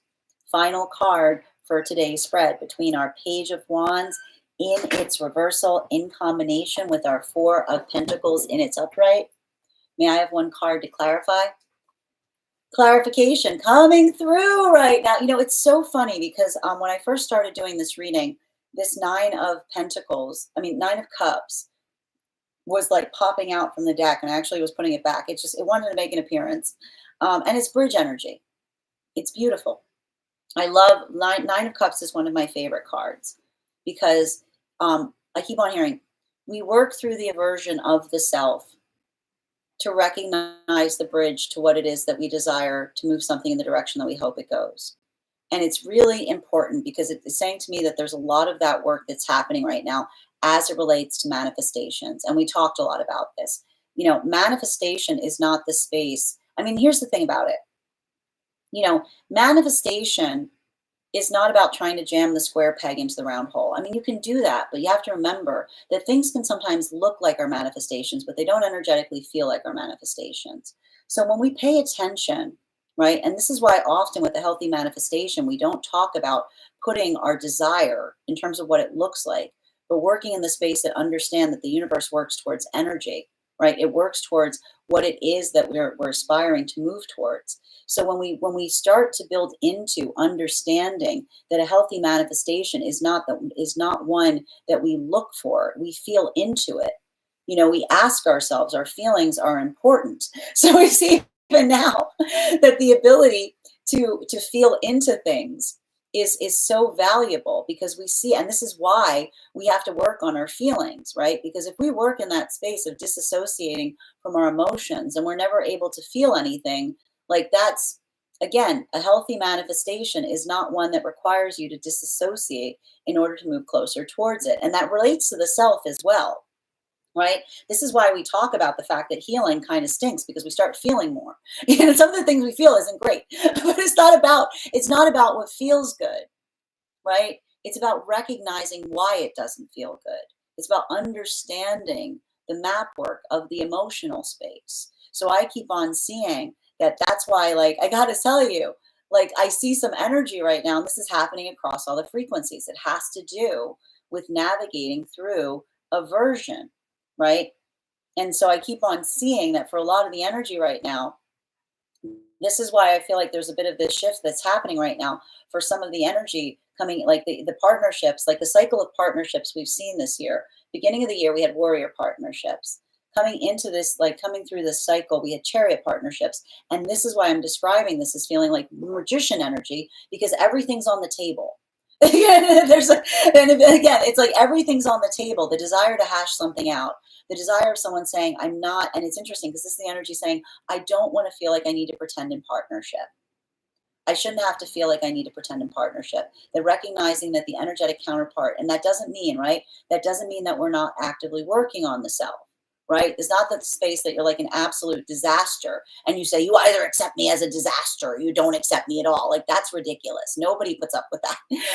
Like, that's a lesson of the Aries cycle. That when we come into this space that we say, I am a work in progress, right? And that's why I keep on seeing that this is happening for a lot of this energy and separation, which is saying, again, I am a work in progress. And someone that is for me will appreciate the masterpiece of coming into myself. Like, this is the energy that's working right now, not in trying to pretend that something's okay when it's not, but finding, like, clearing the throat chakra, right? Articulating upon the reasons why something energetically bothers them.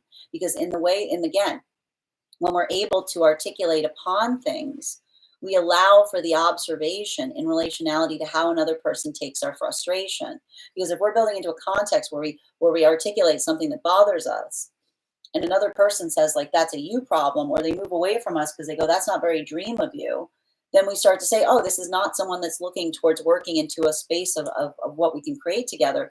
This is someone looking to build into a context of their own whims or inclinations.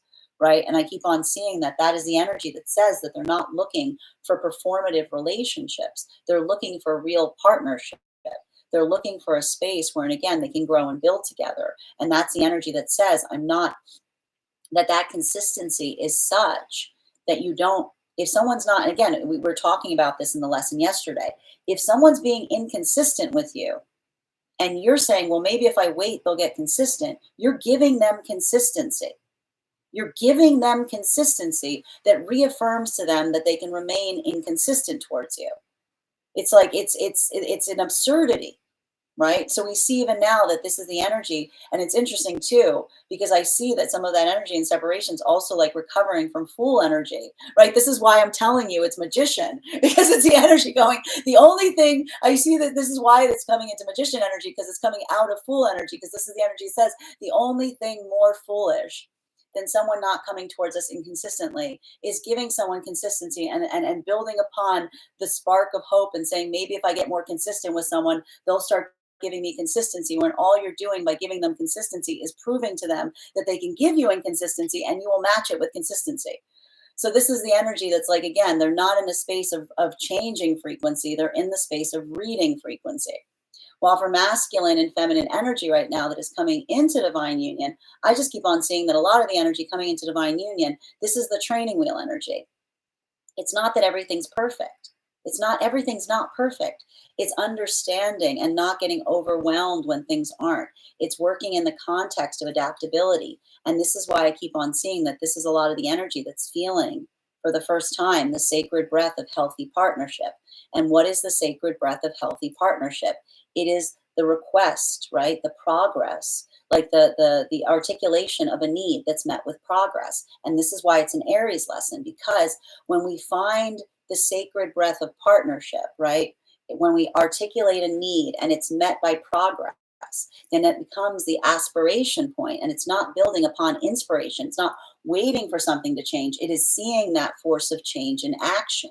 And it's that force of change in action that allows us to flourish. It allows us to energetically fly, because when we feel the security of the healthy relationship that's built not upon inspiration, hoping it gets better, but aspiration, constantly seeing it, adapting and evolving in ways that feel like they're in alignment, we recognize we are in alignment because we understand it doesn't require perfection when we're working towards that common goal or that common purpose.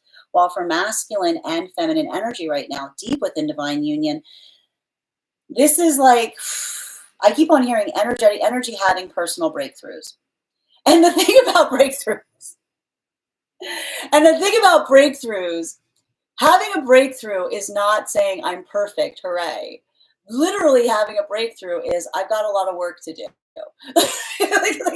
The song you hear when you're having a breakthrough is not I am perfect, everybody else stinks. That's not a breakthrough. A breakthrough is often the song you hear when you're having a breakthrough is I've got a lot of work to do. It's like, that's it's the chord is like boom. It's like, okay, it's like that is the song of a breakthrough. So I see that a lot of this energy is coming into a space of recognizing and understanding and accepting the assignments that they're giving themselves to move something into a space of energetic progress. Bottom of the deck on this reading. There it is. Ace of Wands. And I keep on seeing, and this is how you can usually tell if you're moving into a space of energetic progress. Okay. The ego wants to be a stick in the mud. Okay. Like the ego wants to be a stick in the mud. The ego wants to be a stick in the mud because it said the ego wants to stick it, like wants a planet's flag somewhere and say, this is where we're standing. And then you go, why? You go, because I decided. But why? Because I like it like this, right? Like that's like that. The ego is like, it just wants to plant that stick and it wants to stay there with the stick. And it doesn't even understand, like it doesn't want to explain it because it's a defense mechanism. And so often we can tell, like if you're ever wondering if something is coming from the space of the ego versus the higher self, the ego is like, because the answer to the ego is because why? Because I said so. Because I said so, right? The higher self, when the higher self holds on to something, it's got leaves, it's got a reason, it's growing, it's working towards something. So how much time we got? Sit down, I'll walk you through it. We'll spend forever talking about this. How much time you got? Like it's the energy. It's like we will just continue to work through this until you get it. Like this is the higher self always is willing to have that conversation. So if you're going through this right now, like let yourself, like ask yourself with love, right? Because this is what the higher self says to us every day. When we're holding on to something, they say, is that a seedling or are you being a stick in the mud? Is this something that's going to help you grow, or is this something that's just holding you firmly in place? That is our daily collective read for today. I want to thank you guys so much for being here and experiencing it. Just a reminder, if you would like to book a private reading with me, you can book one on my site. Please keep in mind, if you'd like to book a private reading with me, it is a 2-step process. You have to book the reading, you have to pay for the reading. Please make sure you do both if you'd like to have that reading.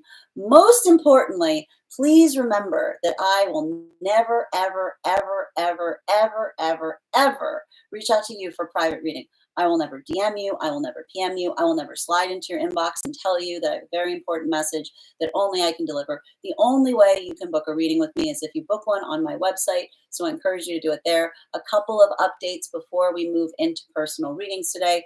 First and foremost, thank you to everyone who attended our recent class on the Hangman card. Our next class will be held on Wednesday, May 14th at 6 p.m. PST, 9 p.m. Eastern.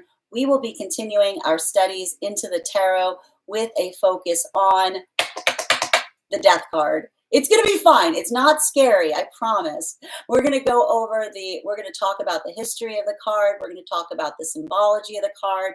We're going to talk about the way you can read that card in any way it may appear in your spread. I'm also going to offer you a unique spread that'll help you channel the messages of the death card into your own readings. And all you need to do if you'd like to become a part of that tarot class program is mosey on over to my Substack and become a paid subscriber. Your paid subscription to my Substack is your ticket of entry into our live classes each and every month. You will also, as a monthly paid subscriber, have access to over 9 hours worth of material in the Tarot Church library. Now, it's not necessary to catch up. I do my best to try to walk you through everything we've studied thus far, but if you wanted to catch up, now is a great time to join because you basically would have access to 9 hours worth of material. That's like 2 classes a week before our next class. You'll also have access to a one-on-one chat with me to ask any questions that you may have in relation, and the other students to ask any question you may have in relation to anything we've studied thus far. And if you become a founding member, not only will you receive a discount on the full year's worth of readings, you will also receive full access to the entirety of the Tarot Church library. which is access to over 13 hours worth of material in an ever-expanding library. You'll also have access to the option of having a complimentary one-on-one mentorship class with me, wherein I will meet with you personally and assess where you are on your tarot journey and give you the best insights in terms of how to utilize those classes most effectively going forward. One of the things I tried to do on these classes was make them accessible to the absolute novice tarot reader as well as the seasoned reader. There's definitely something there for everyone. Don't let your lack of experience or your robust experience prevent you from joining those classes. And even if you don't become a paid subscriber to my Substack, I would encourage you to follow me there to stay up to date on any new offerings, services. I post each day's podcast there along with the picture of today's spread. You'll also have access to my Mystic Meditation articles, which gives you updates in terms of what we've been experiencing in the cards over the last few days. I also want to let you guys know that on top of and you'll also have access to our weekly newsletter, which will let you know about my in-person events as well as my online live schedule. I also want to let you guys know that on top of my standard life path readings, I also offer mentorship classes. These are for any of my clients seeking a more personalized educational experience with me. I take a very limited number of students for this reason, as those classes are focused on each individual's personal spiritual goals and journey work. Those classes can be purchased on an individual level or as a monthly class series, weekly or bi-weekly as your schedule permits. Also, for my clients seeking more consistent weekly tarot support, I'm very happy to offer weekly tarot insight packages. That is a package of 4 30-minute readings, again, weekly or bi-weekly as your schedule permits, so that you can stay more consistent on your personal journey. I'm also very happy to now offer dream interpretation readings. These can be purchased on an individual level or as a series. If you purchase the dream interpretation series, I encourage you to start to keep a dream journal, as we will meet weekly or bi-weekly with that journal and utilize the tarot to understand the key themes and messages coming towards you in the dream space. I want to thank you guys so much for being here today and sharing in these messages, and we will do this again tomorrow. That is our daily collective read. We are going to get started on personal readings. Congratulations to Little Vamp. You got our highest gifter for today. And thank you so much, Nikki. You got our second, so you will also have an additional card in your subscriber reading. If anyone else would care to get on the list right now, you'll be the third person read for. It is 3 cards for a donation of 28 or more, 4 cards for a donation of 22 or more for my subscribers, thanks to my Lio. Please keep in mind there are 2 things I do not read for across these apps, pregnancy and medical. Happy to give insight on anything in private readings, and you can book a private reading on my site. I also realized my mic was not connected this whole time. I've been talking into this for like no reason. So just give me a minute as I connect the mic. You guys will probably be able to hear me better. I apologize if the audio wasn't great. Is that better? I hope that's better. I'm also going to take a minute to read over some of the comments that came through as I was reading. If anyone else wants to get on the list right now, you'll be the third person read for. Remember, we do dream interpretations here, past life, highest priority messages from spirit, angelic guidance, pet readings, spirit animal readings. The only thing, and if you have information that you would like to pass to me that is relevant to our readings, you can either send it in the notes when you send the donation, or you can put it in the subscriber-only Discord that is available to those who are subscribers on the Clock app, or to those subscribers who are subscribers over on our Substack. As I mentioned, I'm going to take a minute to read over some of the comments that came through as I was reading. We're also doing a giveaway right now. When we get to 50K, I'll be gifting a reading back to the collective. So make sure you're tapping that screen. We'll get to 50K in no time. We're already at 22.7K likes. So thank you guys so much for tapping. And also when you tap the screen, it helps encourage and push this message out to more people who haven't received it. So thank you for that as well. Hi there, Theo's mom. I need love guidance as a Sagittarius. It's not about running away. It's about staying. I know. I hate it too. I'm happy to read for you if you'd like to get on the list here. List is open. And Jade, thank you for the follow. Hi there, V. Welcome. Perry. Perry, man, I love your name, dear. Truth, my healing path lately has been laying me out. It's been rough. Listen, this last eclipse cycle was no joke. It was really intense. How are you doing today, Miriam? I hope you're having a beautiful day, Stacy. Welcome, Sydney, for those joining us on the place where we keep the videos. And thank you so much, Tarsem, for being here and receiving these messages. And again, I'm sorry. Again, I hope you have a better day, because obviously you're projecting a lot. But I wish you the best, and I hope you have a better day than the one you're clearly having. Thank you as well, Ems, for the follow. Good afternoon, Heather. And thank you as well, Lovely. It is stop-start energy. There's definitely something to be observing there as well. My past self is being called out today. But here's the thing, we already saw the fact, like we already recognized and identified that a lot of that work was going to happen, right? And I'm going to say the same thing that we talked about like we're still coming out of the shadow period of this Virgo cycle, this Venus retrograde. Like let it, don't take things personally right now. Allow it to kind of build into the context of what you're working on changing, right? It's like it's building into, like, again, it's like it's recognizing and healing from the past by setting that intention in the present. Thank you, Addie, for sharing the live. Always appreciate when you guys share the live. And Diana, thank you so much for the follow. Anna, yes, definitely, and especially when you're co-parenting. Sending you so much support on that journey, dear. Susie, how are you doing today? I know you usually don't do this, but if you can pull a card for me, that would be amazing. Susie, I mean, I always pull cards. We're always going to do the one card readings for subscribers. And I'll be happy to pull a card for you when we get to the one cards for the subscribers, dear. Just stick around. And Sunshine, your subscription's ending soon if you'd like to renew. All right, V, I've been definitely healing wounds of intimacy and have been triggered. Patience is helping. Sending you so much support on that journey, V. Just started the collective. Thank you, Bridget. Appreciate you. And thank you as well, V. Thank goodness my romantic partner's doing good. Friendship is on the other hand. It's okay, V. Again, there's a lot of this work right now, right? Building into, and I keep on seeing, allowing for productive, energetic conversation and relationality to what one observes one can change. You know, there's a lot of this, like, I keep on seeing, like, there's the ability of working through frustration into places that feel like they're productive. So let that productivity guide you. And Southeast, thank you so much for the follow. Hi, Kareem. I hope you're having a beautiful evening. Oh, thank you guys for supporting each other in the live. And thank you as well, Nikki. I don't believe it either, thank you, Zubaida. You're so welcome. I hope you're having a beautiful day. Envy, your love will come to you in the best and most authentic way. I love that. Tap to claim. And Ivy, thank you for sharing the live. I hope you're having a beautiful day as well, dear. I hope you find resolution, sending you support on that journey as well. And thank you as well, Bridget. And hi there, Nikki. If you want to get really cray, ask me to make it a comedic roast about you. I love it, Nikki. And thank you as well, Bridget. Grand Rising, Esteban. I hope you're having an absolutely beautiful day. Well, I enjoyed my single solitude. Sending you support, V. And same, I'm honestly so content with my life myself. It would be nice. That's good. Being able to be in a space of nice to have, not need to have. Continue to be in that space, Bridget. And Nancy, thank you for the follow. I love it. Love to meet them, but not necessary. Tapping to claim. That's beautiful. I started making physical space in my home for my future partner. Now that is manifestation in action, V. I love that.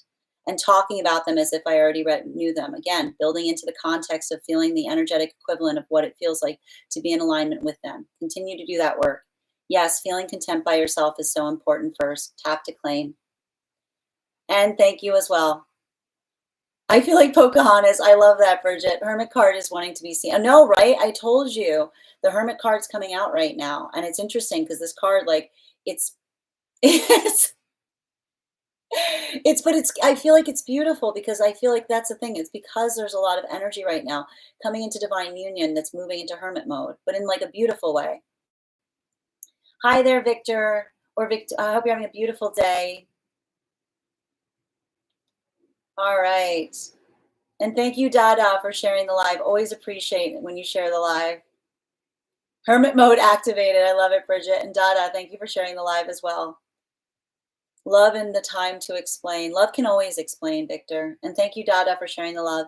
Virgo sun here loves the hermit. I know you like Virgos are so good. Virgos and Taurus are really good at hermit mode. You know, like it's like you guys just arrive here and you're like, let me show you how it's done. Victor, yes, light in the darkness always. Tap to claim. And thank you, 369. V, yes, not checking the pulse of the relationship. I mean, I need to point out, it's not the fact of not checking the pulse, but not having to build in the context of over worrying about it, right? It's a lot of that energy that's building into the healthy space of being able to articulate upon it. Daughter of Wands, thank you for the follow. I adore your username. It's so beautiful. Very elegant. Where there is love, there is explanation. I love that, Victor. Tap to claim. Sending love to you as well, dear. And V, I just had a good therapy session and that explains it so well. We can talk about frustrations. I'm telling you, it's all about this. It's all about that hash energy I'm getting, but it's the ability to hash something out, right? It's being able to just like, again, I feel like there's a lot of new partnerships where it feels like that throat chakra is being cleared. All energy that moves through us, tap to claim. Oh, more light always. Oh, thank you so much. I do my best. And thank you for being here and being a part of this collective, Victor. And Gaia, thank you for those hearts. And Claire, your subscription's ending soon if you'd like to renew. The 3, the safety of not having to censor experiences for ego, clearer communication. Beautifully put. But that's the thing I need to point out when we're in a space of having, like, it's not about shedding the ego entirely. It's about having an ego that we're proud of, right?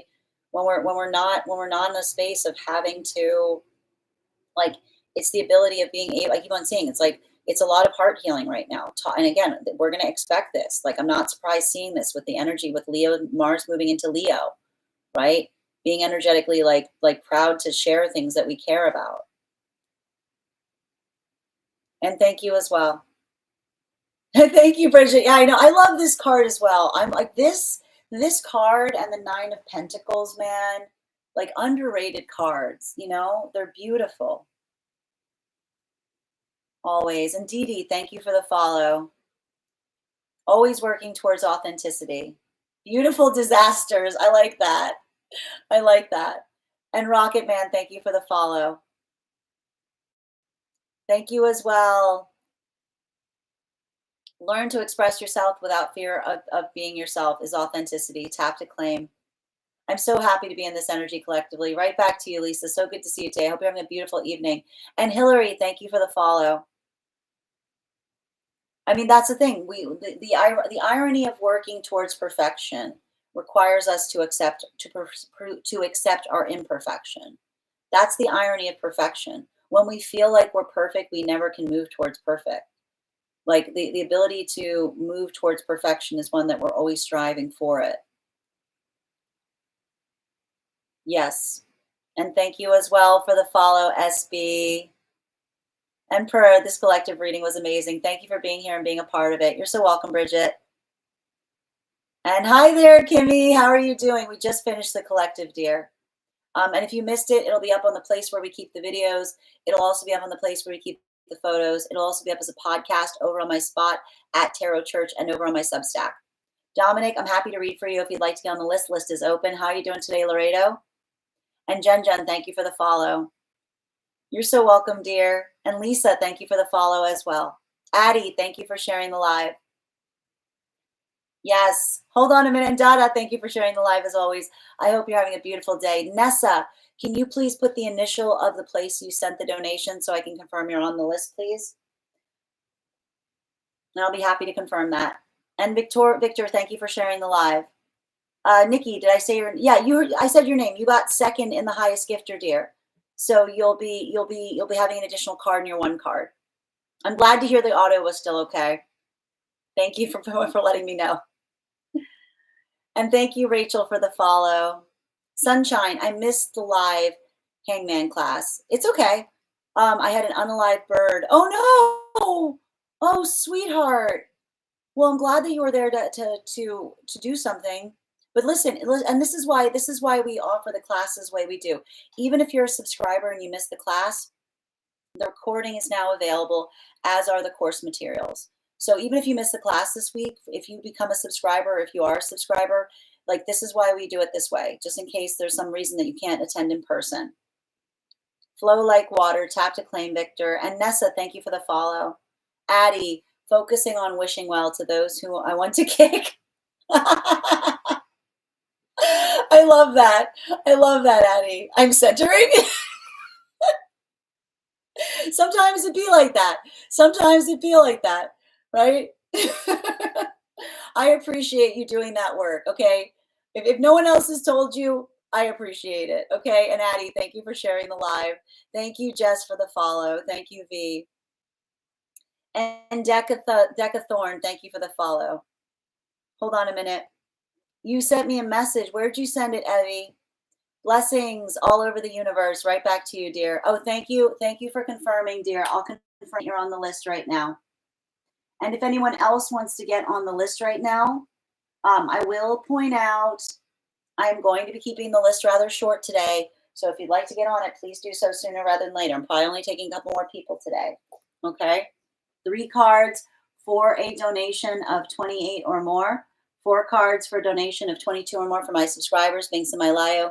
Please keep in mind there are 2 things I do not read for across these apps: pregnancy and medical. Happy to give insight on anything in private readings, and you can book private readings.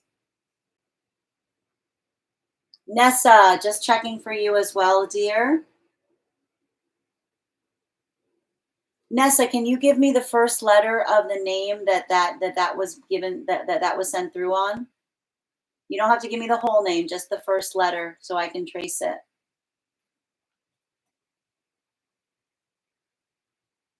All right. As a subscriber, how do you get a discount for reading? So Evie, all you need to do, dear, is when you send the donation, you get 4 cards for a donation of 22 or more. Those who are non-subscribers get 3 cards for 28. And thank you for the compliment on my eyeshadow. All right. I will definitely check that, Evie. And again, I apologize. I get a lot of DMs. The best way, if you want to communicate with me, is sending to my email. And that is Strega at the mail that has the letter G in it. Okay? All right. I'm just checking, dear. And just a reminder to anybody who'd like to get on the list, we do dream interpretation readings here. We do past life readings. We do. Oh, and thank you, BB. I hope you're having a beautiful day, dear. Happy to do a reading for you. All right. And you'll be the 3rd person you'll be the 4th person on the list for today. You've got it, dear. Absolutely. And again, guys, make sure you give BB a follow. Fantastic reader. Always appreciate you. Sunshine, clear message of death and rebirth, transformation happening. Couldn't agree more, Sunshine. I've got you. Yes, I've got you, Necessary. You're on the list as well. You're welcome. No problem, Evie. You're welcome, BB. Good to see you today. Thank you. I am not going to be live tomorrow. I misspoke when I ended the reading, so I won't be live tomorrow, but I will be back on Monday, if that helps. All right. And I'm just going to go ahead here. I'm going to pin BB, guys. Make sure that you give them a follow. All right. Hold on a minute. And thank you for that, Galaxy, BB. Hope you're having a beautiful one. Looking forward to reading with you. All right. Let's get started. So first person we are reading for today. And guys, just a reminder, we're at 26.1K likes. When we get to 50K, I'm going to be gifting a reading back to the collective. So make sure you're tapping that screen. We'll get to 50K in no time. First person we're reading for today is Angel. Angel, if you're here, can you respond in all caps? Let me know if you'd like a general reading or if you have a specific question you'd like me to answer. Sammy, thank you so much for the follow. All right. And let me just make a note here. Little Vamp is 2nd. All right. And thank you, Soxen, for the follow as well. Second call right now, Necessary. I got you. General for Necessary, please. And thank you for being the first person on the list for today. You will be getting 4 cards in your reading. If anyone else would like to get on the list right now, you will be the 1, 2, 3. You will be the 4th person read for.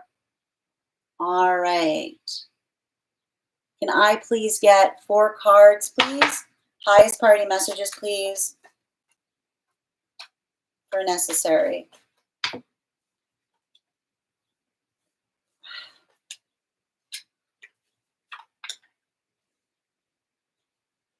You know,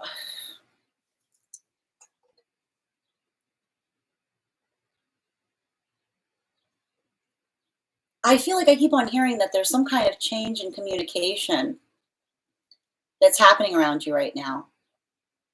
You know, and it's really important. It's very much in alignment with what we were seeing in the daily collective reading.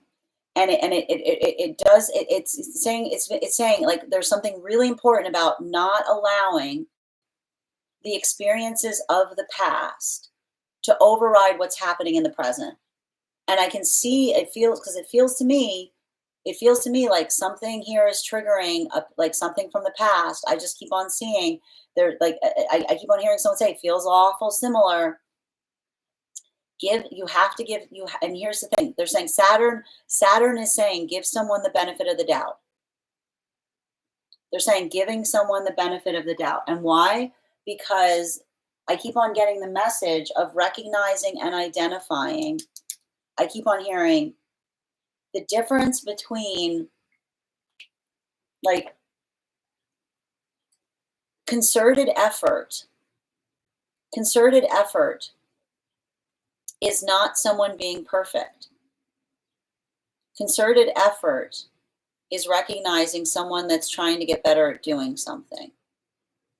Like concerted effort is working through the space of recognizing and identifying where the work can begin. And it's interesting too, because I see it almost feels to me like I would not be surprised if you're trying to heal something with someone here, because I'm seeing you and them. And what I'm identifying is you guys got a lot of the same, you got a lot of the same wounds. Like this is a too similar situation. And a lot of this too similar situation, like they're saying that you have to, I'm going to give you a few of the messages that I'm seeing here that you have to pay attention to. First and foremost, you know, I feel like I see you working on better communication. Like I see you, I see that like this feels to me like there's a pathwork of time right now. I keep on hearing your guides say, remember, it's not our job.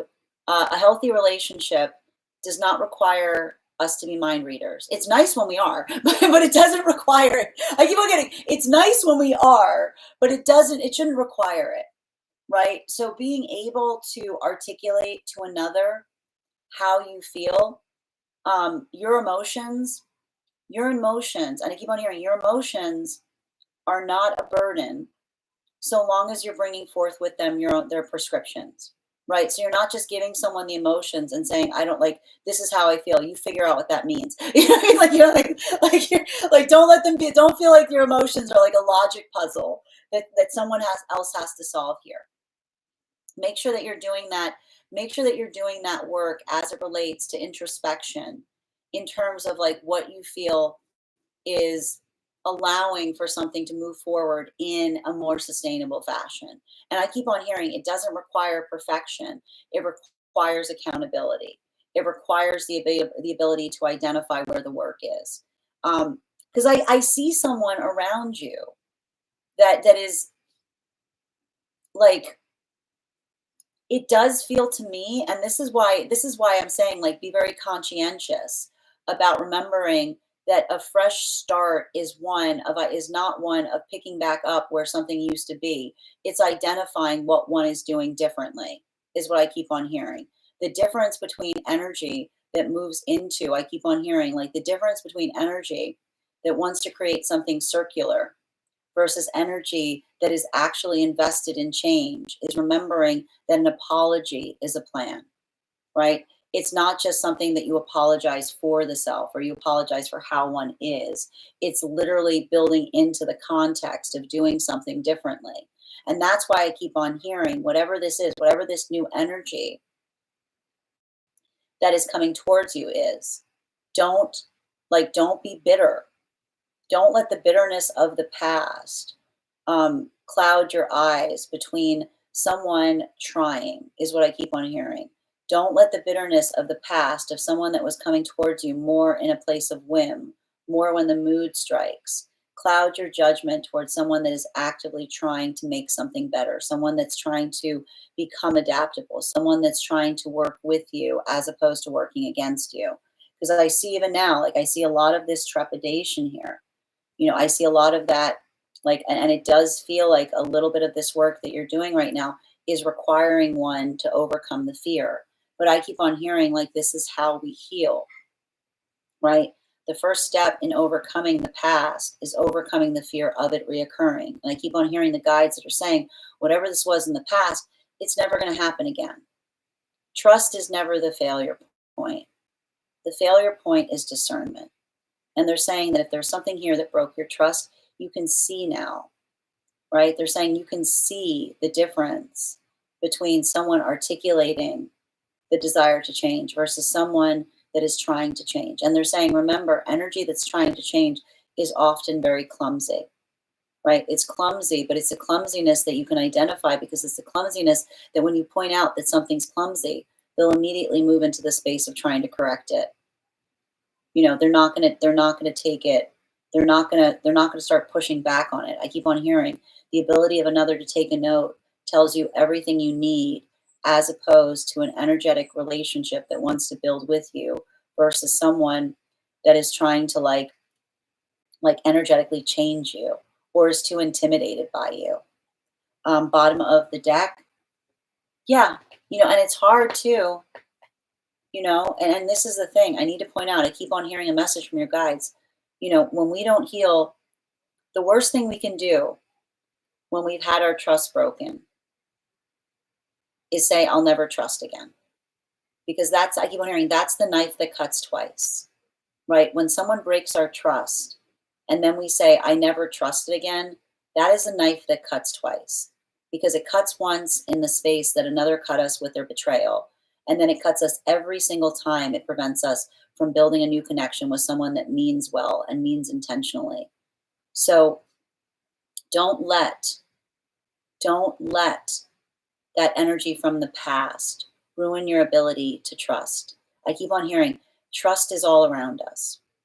And the failure point was not in trusting. The failure point was in discernment. And they're saying that there's something that you experience or something that you learned from that past experience that is going to fortify that never happening again. Right? But I keep on saying, you have to give someone time to prove to you and that's the thing about it. Consistency is only found with time.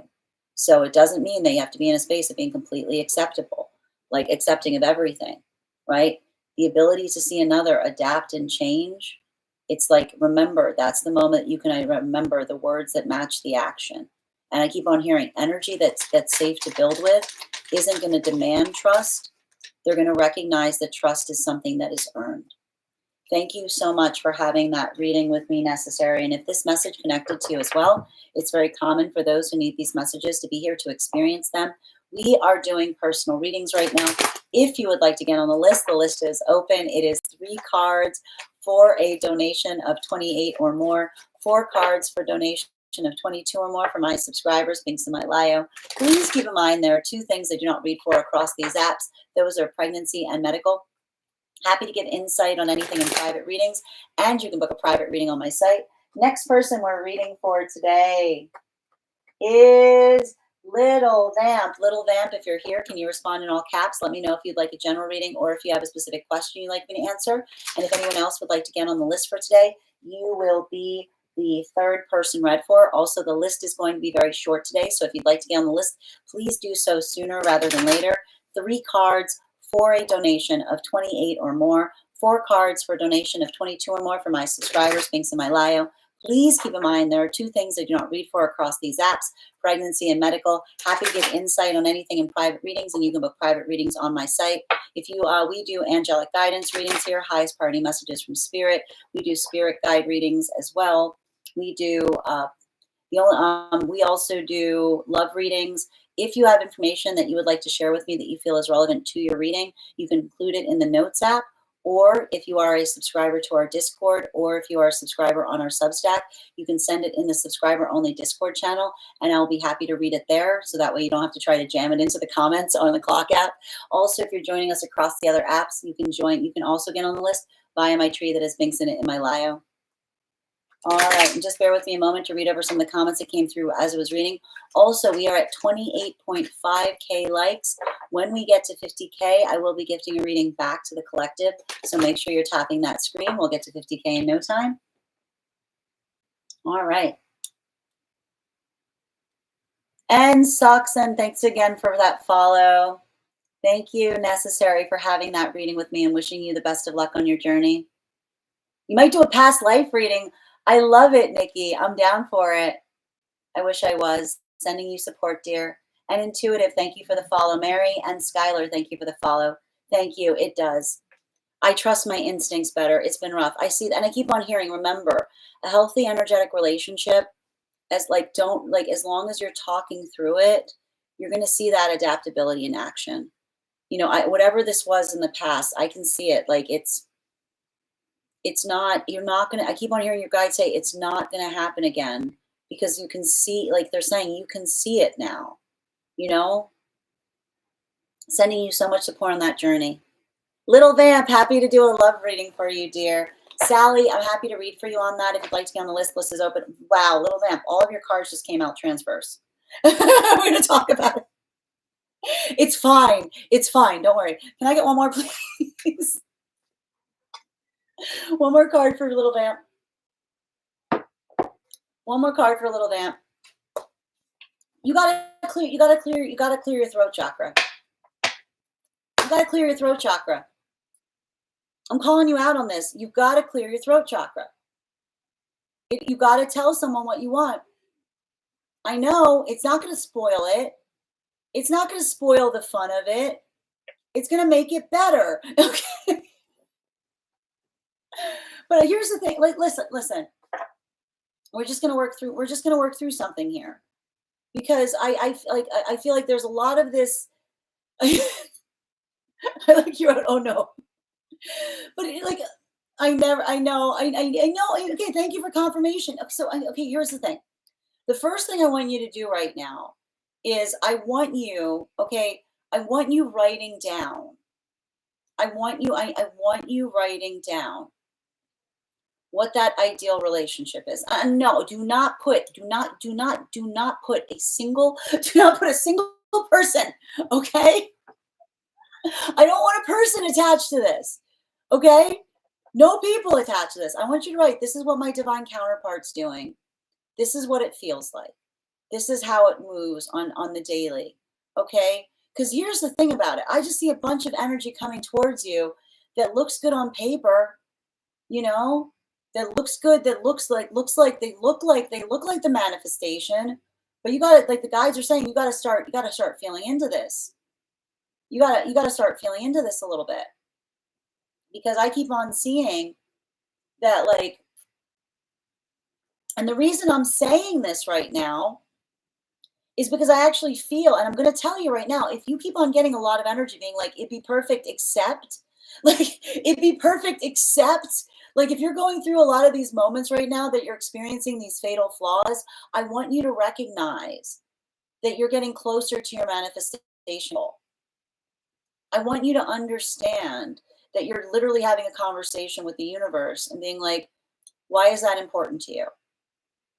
Right? Like, that is like working through that. And I know you're sitting there and you're saying to yourself, I know, like, right? It's helping you understand what is energetically important to you, right? I can see, I know, I can see it. I'm telling you, I want to know where your Taurus placements are, because it has something to do with this Uranus and Taurus, right? I can see it. But there's like, it's working through a little bit of this energy here, because they're saying to me that it's working through what is the most important aspects or qualities of something that you're hoping to manifest, right? It's working through a lot of that. I keep on hearing, I know you feel like I feel like it's funny, because I keep on hearing a message that I see you feeling like you're going through a dry spell, but you're not going through a dry spell. They're saying to me, you're fine tuning a manifestation goal. Right? But the thing about it is, like, it's like, it's like sometimes when you're fine tuning a manifestation goal, you're like, it's like working through. It's working through the difference between what feels like it's important versus something that you realize is not necessary, right? And so I want you, and I keep on hearing the universe saying, the universe is not trying to disappoint you right now. It's working, it's helping you understand, like, what I keep on hearing, it's helping you understand what really matters. And I actually feel like and I keep on hearing, like, the funny thing about it is they're saying to me, your manifestation goal is literally right around the corner. I'm feeling like that's probably why you're so frustrating right now. Because, like, I feel like I can almost sense that you feel that. Like I can feel like you're like I can feel like the guide saying like you can feel that your manifestation is like right on the horizon. But it's like you're having to go through a little bit of this like overcoming the frustration of what's not in order to get towards what is. So they're saying don't get frustrated right now. Like don't lash out, lock in. They're saying and articulate. They want you writing a lot right now, like writing a lot about how you're feeling or writing a lot about what. And I keep on seeing if there's something that's coming through that doesn't feel right, well, they're saying write about that too, because there's something about writing through what you're experiencing that's not right that's going to help you recognize and identify what what is. Bottom of the deck, yeah, you know, this is giving me like there's a lot of this. I need to point this out. And they're saying it's something important. They're saying it's not picky unless it's important. And I know how frustrating that is. Right? And they're saying even now, like working through it's not picky, it's important. Help someone understand what like the difference is, right? And they're saying if something's coming towards you and you're like, you know, like ask yourself, what's that thing bothering you? Is it picky or is it important? And you can usually tell because when something's picky, it's like, oh, it's not what I expected. And like the universe is like, let me surprise you. You know what I mean? Like versus when it's important that we say, no, this is really important to me. This is not a nice to have, this is a need to have. So they're saying like if you're going through those moments of working through something that's bothering you, ask yourself, is this picky or is it important? Because I keep on hearing whatever this is, like your manifestation is like it's right around the corner. But it's like it feels to me like it's helping you understand like what it is that you're truly seeking in counterpart that's helping you make that energetic connection. Thank you so much for having that reading with me, little vamp. And if this message connected to you as well, it's very common that those who need these messages to be here to experience them are also here. We are doing personal readings right now. If you would like to get on the list is open. It is 3 cards for a donation of 28 or more, 4 cards for a donation of 22 or more for my subscribers, links in my bio. Please keep in mind, there are 2 things I do not read for across these apps, pregnancy and medical. Happy to give insight on anything in private readings. And you can book a private reading on my site. The next person we're reading for today is BB. BB, if you're here, can you respond in all caps? Let me know if you'd like a general reading or if you have a specific question you'd like me to answer. And I'm going to take a moment to read over some of the comments that came through as it was reading. If anyone's joining us across the other apps and would like to get on the list, you can do so via my tree that has links in it in my bio. And we're also at 31K likes. When we get to 50K, I will be gifting a reading back to the collective. Just going to take a moment to read over some of the comments that came through as it was reading. Sally, happy to read for you on that. If you'd like to get on the list is open. Rose, thank you for the follow. Hi there, Skylar. Again, happy to read for you. If you'd like to get on the list is open. Hi there, Toby. How are you doing? I just need the communication to open up. But you know, the thing I was seeing there, like the thing I was seeing necessary is like they're saying it's not about it's not about needing the communication to open up. They're saying it's seeing if the communication is open, right? They're saying be the force of change and recognize and identify if another person is meeting you in the same capacity, you know? It's okay. Like, listen, I actually feel like the reason they were transverse is a good thing, little, because I can see you like working through something and being like, is this me or is this them? Like they're saying it's not picky unless it's important, you know? A dash of love. I love that. Yep. My therapist made me do this, and lo and behold, they came in. I love that, Nikki. Tap to claim. Thank you as well, little. Thank you, Heather, for those hearts. I hope you're having a beautiful day, dear. Almost it sounds very positive. Wishing you the best. Thank you guys for supporting each other in live. Always appreciate when you guys support each other in the live. And yes, Bridget, buon compleanno, dear. Thank you, Range Rover, for the follow. And Marine, thank you for the follow. All right. Second call, BB. So if you posted your question, dear, I'm not seeing it. So if you posted it, you might need to rephrase it or put periods between the words. And also, just going to take just reminder, guys, we're at 33K likes. When we get to 50K, I'll gift a reading back to the collective. All right.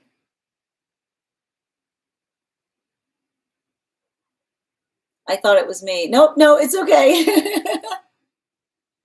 And just a reminder for anyone who would like to join us, the list is going to be kept short right now. So if you'd like to get on the list, please do so sooner rather than later. 3 cards for a donation of 28 or more. 4 cards for a donation of 22 or more. I see it now, dear. 4 cards for a donation of 22 or more for my subscribers. Thanks to my Lio. Tate, thank you so much for getting on the list. Good to see you, dear. I hope you're having a beautiful evening.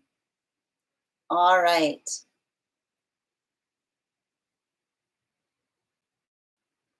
Will my move go well this upcoming week? Energy around upcoming. I've got you, dear. All right.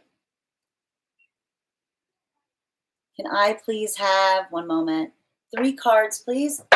Highest priority messages, please, for BB around the move. Highest priority messages, please.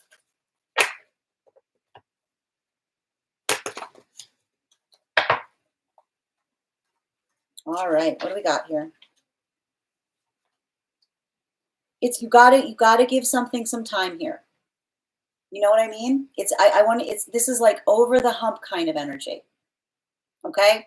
It's just I keep on seeing it's about doing something in such a way, but also like, and I want to say, I keep on hearing making sure that you're navigating through frustration in points of productivity instead of letting them energetically confound you. Like there's like the thing about it is, and I gotta stress, I just want to show you the cards that I pulled, because if ever there were cards that are indicative of a move, like this is literally the vibe of like every move we can possibly expect, which is like I keep on hearing, you have to think of a move. They're saying you have to think of a move like a birth process, which is a birthing process. It's never easy. It's never easy. It's never smooth. It always feels energetically impossible, as you're going through it, but you're remembering that that is the energetic vibe, right? And so they're thinking about the way you're going to get through it is you're going to think about the positivity on the other side of it. You're going to think about the positivity on the other side of it. You gotta roll with the punches. You gotta move into that capacity of allowing for that space. Because I feel like there's something here. I keep on hearing it's not, you have to. And I keep on hearing, remember, this is a growing pace situation. I can see the fact that you don't necessarily want to leave the place that you are, but there's just not enough space there. Like this is like, I can see this. This is giving me like boa constrictor energy. This is feeling to me like there's something about that you're like, you don't want to, like, the only reason you're having to go somewhere is because like the pain of changing, the pain of having to stay somewhere has outweighed the desire to leave. I'd be curious about your Taurus energy placements, because this is giving me like a lot of Taurus energy. And I love Taurus energy. Here's the thing, like Taurus energy, like I would be curious where your Taurus placements are, because energy, like the thing with Taurus and change, I always like to describe it. You're thank you for confirming your Taurus. Yeah, Taurus energy is Garth. You ever seen Wayne's World? You have to remember Taurus look at change and they see the death card. Okay, Taurus look at change in any context and they just immediately see the death card. They're like, this is probably going to destroy me. Like, and so I always like to describe this as like whenever you're trying to bring change to a Taurus, it's like that scene where like, they're about to like do the thing and like the person's talking about the positivity of it. And like Garth is just sitting there with the clock. And then Garth just sits there and just destroys the clock. And then he looks at the person and goes, we fear change. But I want you to embrace this. And I want you to think about it as, I need you to think about it as like a birth process. And I want you to think about it a lot, because they're saying that it also has something to do with your Cancer placements. And they're saying, think about it a lot Think about it a lot like a snake, right? Think about it a lot like when a cancer goes through a molting process, which is there isn't a desire to change, right? We don't. It's not the space, like it isn't the. It's working through the pain of changing. But often when we are growing, right, when we are advancing, the only thing that like the pain of not changing becomes the force that we have to reconcile versus the need to expand. And they're saying they're saying think about this as a birth process, and which means it's not you're going to hate it. Okay, like you have to embrace the fact that you're going to hate every single minute of it, but you're not doing it because you like it. You're doing it because you know that it's energetically necessary for your growth. You're doing it because you know that on the other side of it, um, you're going to be able to expand. And they're giving me like they're one of the things, and it's interesting too because they're saying there's something about this process that they want me to impress upon you, and they're saying the allegory of the butterfly, which is remember that the thing about a butterfly is often when we see a butterfly trying to come through a cocoon space, there's that desire to want to reach in and help it. But the sad thing is if you help a butterfly through the cocoon process, you actually destroy the butterfly because the energy, the pain, the frustration, the pushing out that is required to get the butterfly out of the shell is also what strengthens the wings enough so that it can fly. So I want you to say that to yourself as you're going through this process and as you're hating every second of it. I want you to, your mantra through this is I want you to say, I'm strengthening my wings. I'm strengthening my wings right now. Don't get frustrated on it. Don't get mad. Don't say you can't do it. When you're going through it, I want you to say, I'm strengthening my wings. Every step through this is making them strong enough to fly. Bottom of the deck, again, you're going to say to yourself, I can't do this every step that you're doing it. I'm being told to remind you of my birth process, which is like when I was actually giving birth to a child, I was literally sitting there. What was I saying? You know what I was saying every moment that I was giving birth? I can't do this. I can't do this. I had to say it. I had to say, I can't do it. And literally the people with me are like, you're literally doing it. But I had to say, I had to like, I had to have that moment. I had to keep telling myself that I couldn't do it as I was doing it. And so they're saying, I want you, like, there's going to be a part of you. They're saying, like, your higher self is actually showing me you going through this process and every moment being like, I am never going to be done with this. This is never over. And I see your higher self being like, that's what we said to ourselves that got us through it. It was complaining. And they're saying, it's okay. You have to tell the people around you, I am going to be complaining every step of the way. You can say, I am going to be complaining every step of the way. They're saying it's okay. If you complain every step of the way as you're doing it, that's okay too. So give yourself a little grace to be able to like articulate your frustration and having to do it because they're saying it's not, it's a birth, like it's change is always going to feel like a painful experience for you, but your ability to understand that you're strong enough to do it is the gift.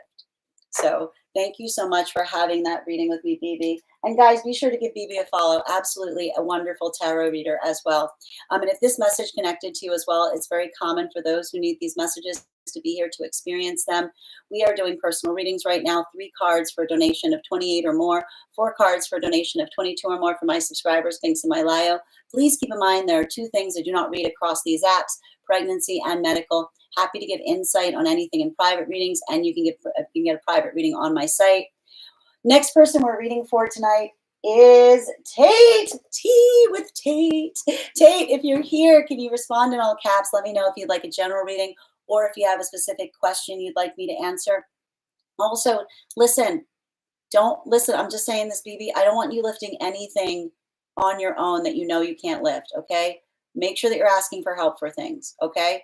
Don't be overly ambitious here is what I keep seeing. Thank you for that, okay? Thank you as well. I'm going to take a minute to read over some of the comments that came through as I was reading. All right. Tate, yes. And that you're so welcome, BB. And thank you again again for that. And I'm wishing you a very, very positive, productive move, as well as it can go for Taurus energy. I've been trying to rush and it's been straining other areas in my life. Yeah, again, don't and I need to say, like, again, if it's too much, break it into pieces. Don't try to remember, it's a process, and a process, create the pieces that feel like they're manageable. Okay. The energy is strong. Absolutely, Iris. On the other side. Exactly. Yep. And Marine, thank you so much for the follow. I love Bridget. Girl, be picky. Yes, exactly. I like that. All right. And you're so welcome, dear. Yep, yep. And thank you as well. I know it's the worst. It always feels like it's never going to end. Focus on the outcome, not dwelling in the uncomfortability of the process. Exactly. Absolutely. And thank you guys for sending them support as well. Taurus dominates my chart. Thank you for confirming. Yeah, and that's the thing. It's working through the space of change. It's hard, right? But you have to think about it like it'll help you if you think about it as a birthing process. And your Venus is in Taurus. Venus in Taurus is beautiful. It really is. I like a Venus in Taurus. It's like it's honored there. Thank you. I feel like you've been talking to me right now. Thank you, Bridget. You're already doing it. I know you're saying you're not, but you're literally saying you're not as you're doing it. You've got this.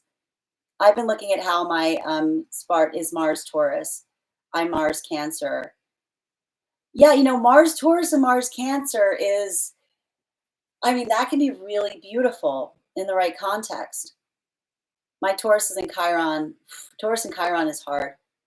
Thank you. Relatable. Complaining through it. You can complain through it as long as you do it. Yeah, you can complain through it as long as you're doing it. I can't do it. You're doing it. You're like literally doing it. I'm going to be complaining every step, and to just tell others around it, like I need, and give them a heads up. Like, I am going to be complaining. You're so welcome, dear. And Irene, thank you for the follow. Tea with Tate. All right. Thank you as well for the follow, CJ2. Perry, solid advice on not overdoing it with the lifting. Ask for help. Yeah, like, again, don't be overly ambitious, okay? Please. Yes, it's a Taurus thing too, moving heavy. No, and this always happens. Like, Taurus always are like, I can do it. Like, no, just please. All right. Hi there, Angel. Happy to read for you on that if you'd like to get on the list, and thank you for the follow, dear. Please don't spam the comments with your question. It's not courteous to those trying to communicate. The way you have a question answered here is just sending the donation. My only Taurus placements is second house. I've got like none. I've got like almost no Taurus placements. It's crazy. List is open. Thank you, Per. Yeah, the same thing, Nikki. All right. Can I please have Tate, I don't see your question coming through. Did I miss it?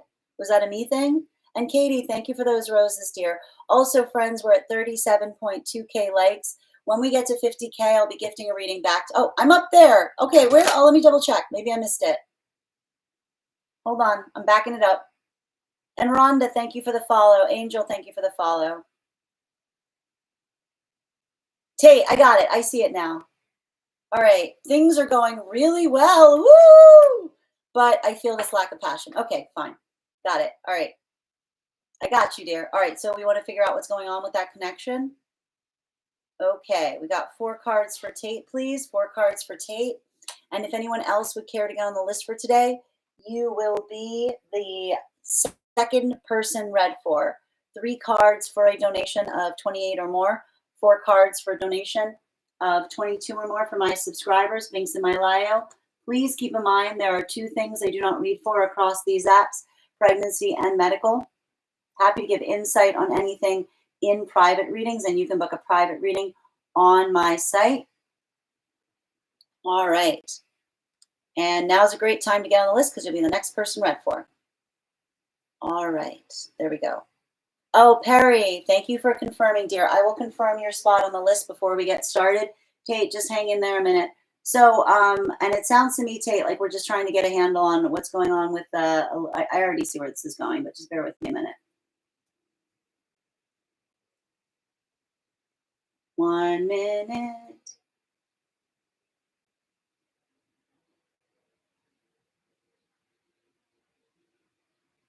All right. Yes, Lay, I've got you on the list as well, dear. You'll be read for after Tate. And if anyone else wants to get on the list right now, you'll be the third person read for. Perry, can you just let me? All right, I've got you. Yeah, I already see where I already see where this reading's going. So just give me a minute. Can I please get 4 cards? all the Aries in the room are going, I crave violence, mother. Can I please get 4 cards for Tate, please? Can I please get 4 cards for Tate?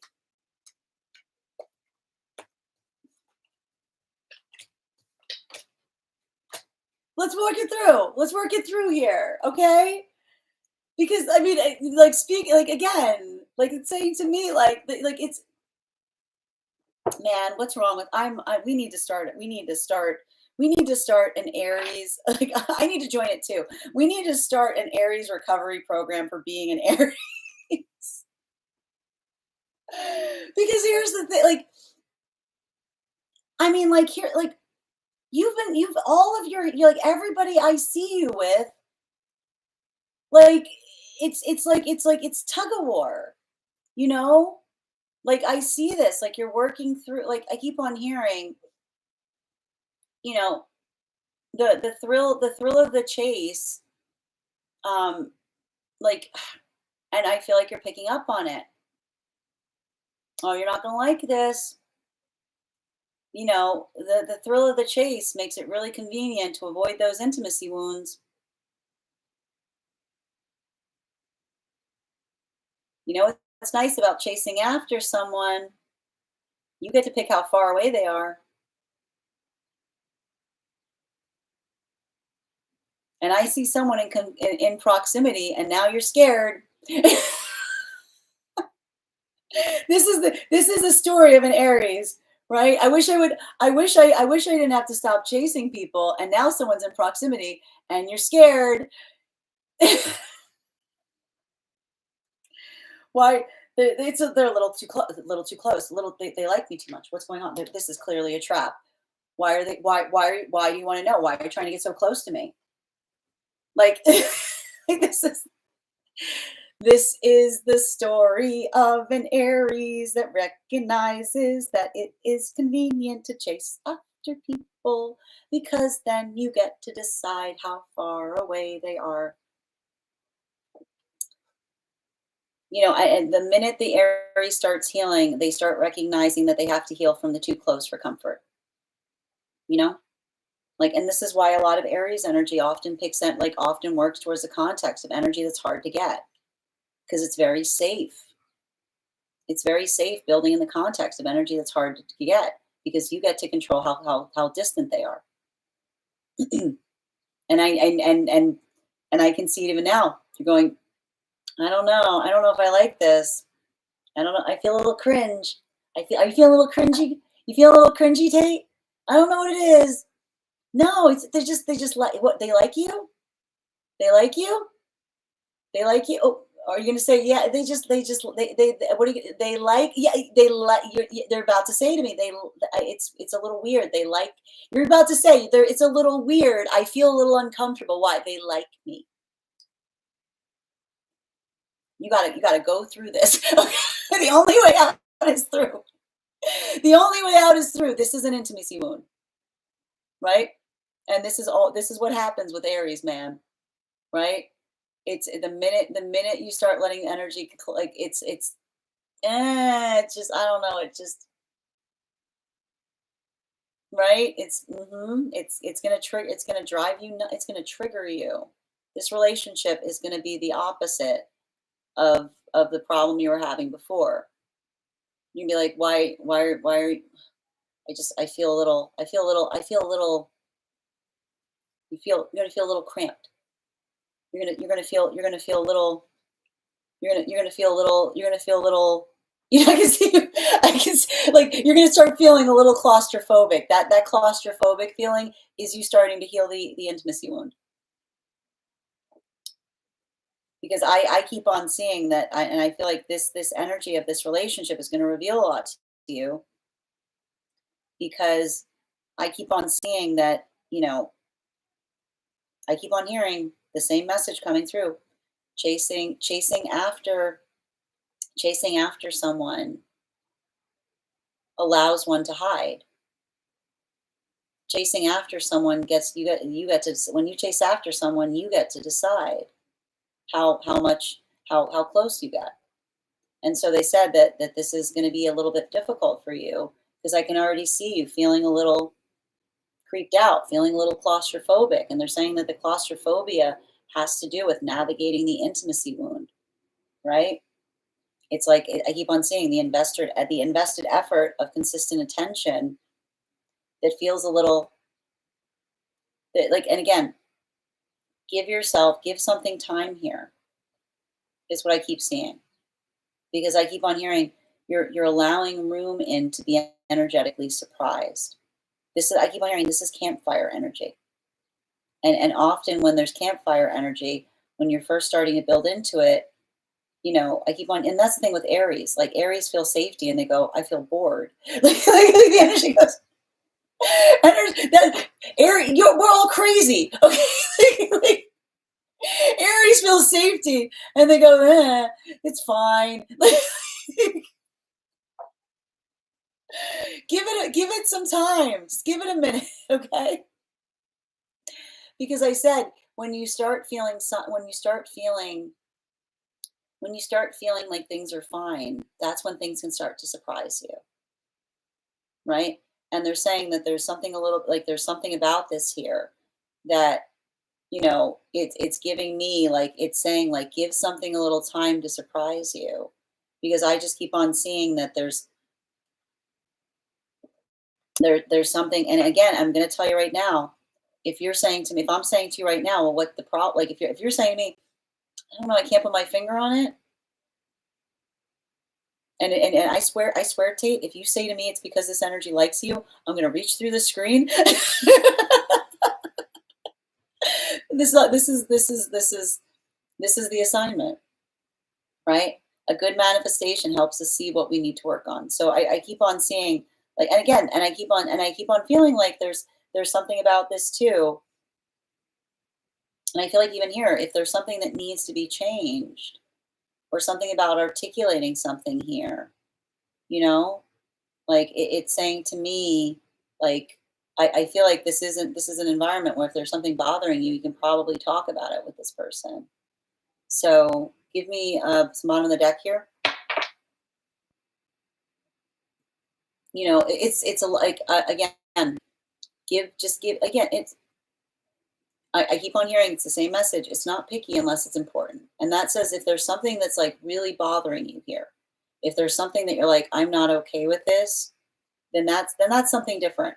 But if you're saying to me, I don't know, I'm just not feeling it. What are you not feeling? Alarm? Like, if you're saying to me, I'm just not feeling it, I want you to think that your higher self is saying, not feeling what? They're going, you like being afraid. Yeah, like you have to recognize that and I want to know where your Scorpio placements are, because it's saying to me, you like an energetic challenge space. You like to feel a little unafraid, right? And so if there's something that you're saying, oh, it's just I'm not feeling it, right? If you're saying to me you're not feeling it because it's not scary enough, like, and now, like, again, like, I see, like, I feel like there's, like, a bit of an intimacy wound here that needs to be addressed, because sometimes, like, that's the energy that when we start healing like, suddenly someone starts approaching and we suddenly feel claustrophobic, we suddenly go, oh, that's why I kept going after the energy that was running. So they're saying, just pay attention to how you're feeling. Don't react to it, right? Like, articulate through it, because I keep on seeing, like, there's something here that's starting to build momentum, and they're saying it's helping you see something about yourself that you might not have been able to see before.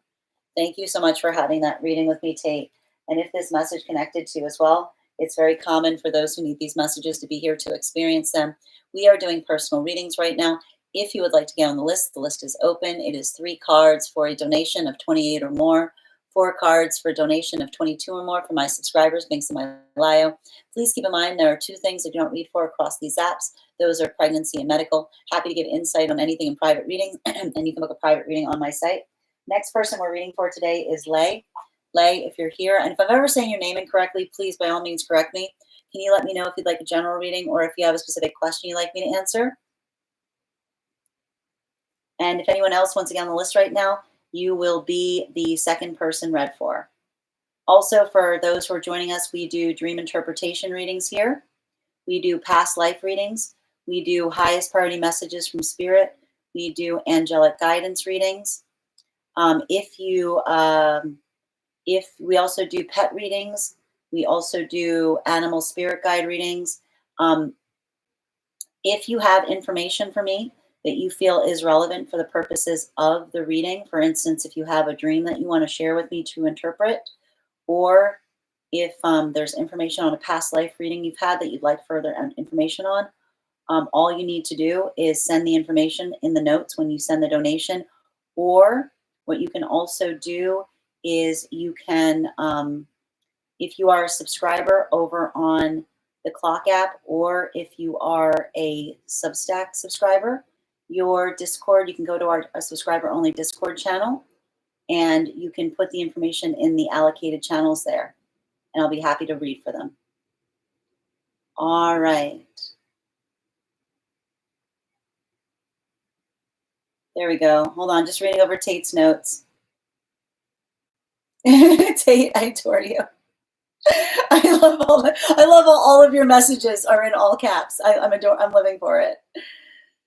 I love how every time Tate starts to read, Bridget pulls out popcorn.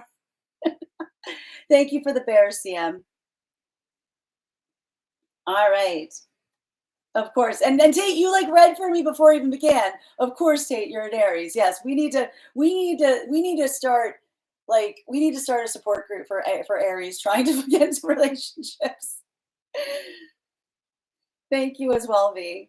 And Universal, thank you for the follow. T-shirts for us Aries. I love it. Yes, I'll join the Aries recovery program. It's an asylum. I am. I know. Thomas Fall, thank you for the follow. Yes. Oh, yuck. Intimate. That's how it feels. That's what happens when you're healing an intimacy wound. It's always, oh, yuck, an intimacy wound. You're like, I hate this. Like, yeah, of course you do. It's an intimacy wound. Thank you, Rainbow. Dude, light me on fire. Yeah, you're like, light me on fire. Yes, exactly. I need this. I love you, Tate. I am in this reading and I don't like it. You see? Thank you, Heather. I feel that. Bridget. La, la, la, la, la, la.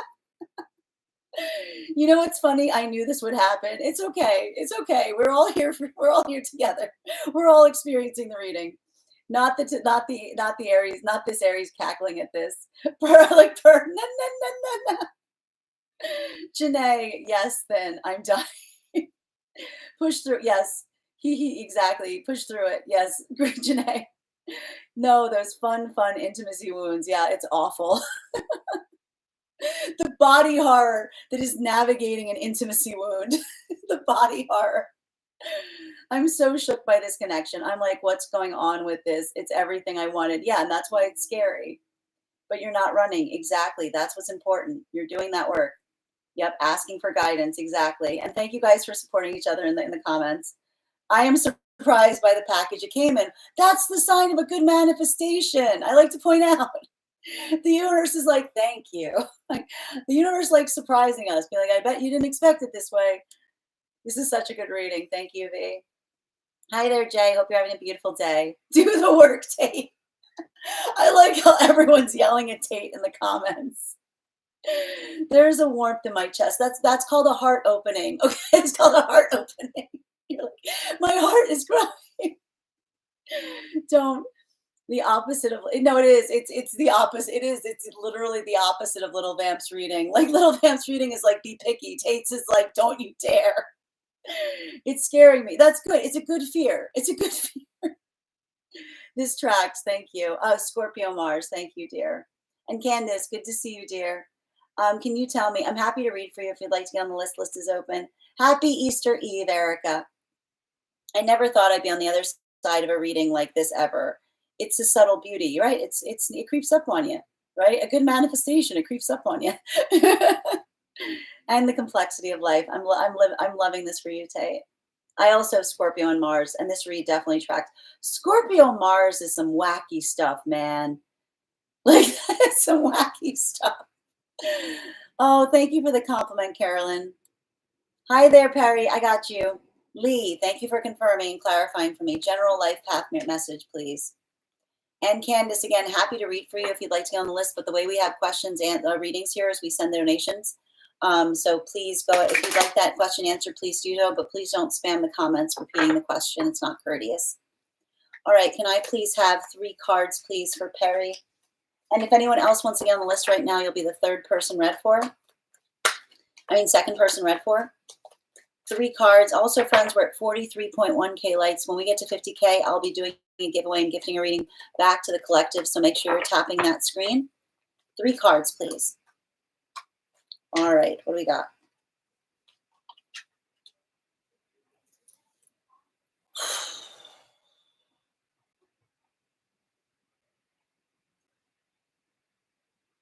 I feel like there's something,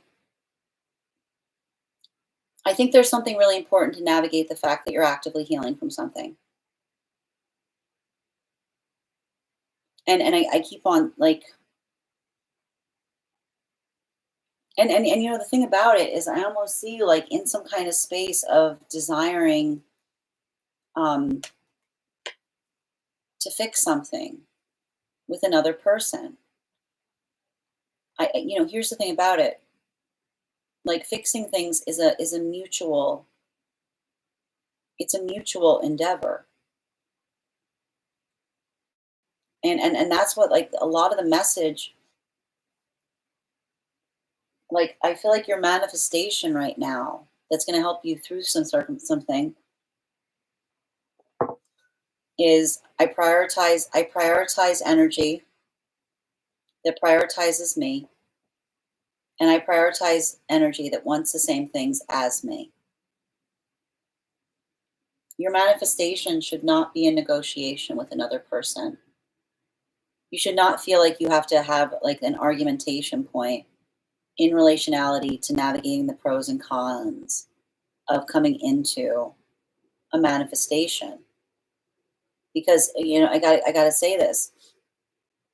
This is why it's so painful when someone drags their feet, right?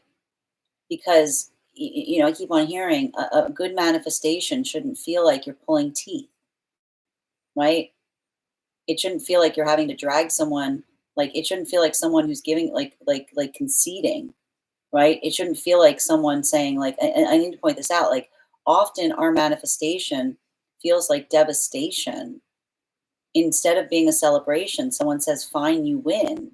Being like, it's not a competition. And when someone says like, fine, right? Often, and this is what we talk about here, healthy manifestation should feel like a parade. It should feel like a celebration. It should feel like a point of joy.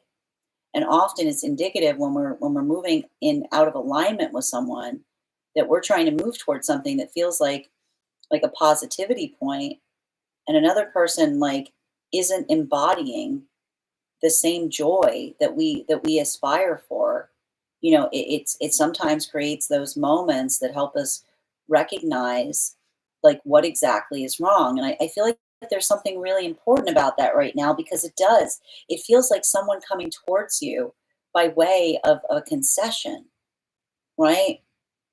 And that is like those moments, like they can feel devastating, because it's not about giving something. Like,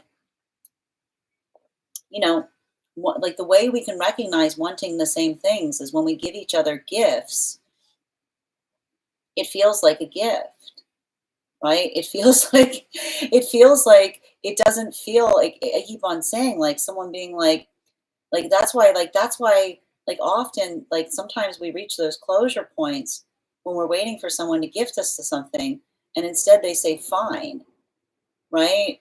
Because it's in that moment that we suddenly realize that what they want is very different than what we want, right? Like, it's not about, I keep on hearing, it's not about fine. It's about please. Is what I keep on hearing. You know, like fine and please are like the difference between always hearing fine in a relationship and please is the energy of moving towards something with a state of gratitude, with a state of anticipation versus an energy in a space of perpetual reluctance. So they're saying it's okay. Like, and sometimes what's hard about it is when someone's in a space of reluctance, we sometimes have to be the one to like articulate it and be like, I feel like we want different things because often like it's like the energy, like it's like it shouldn't feel, I keep on hearing, it shouldn't feel like a manifestation, shouldn't feel like perpetual relenting, right? It should, I keep on hearing joyfully or not at all, because I keep on seeing that if you're going through something where it's like it should be a celebration, but instead someone's doing something through gritted teeth or feeling like they're constantly relenting, like what they're really like, it's like it doesn't matter what they do because all they're communicating to you in their posture or in the way that they're navigating it is, I don't really want to do this. I'm doing it for you. We don't we don't move into manifestations for one another, because when we move into manifestations for one another, we become bitter about where we are, right? And so I keep on saying, make sure that you're having those productive conversations.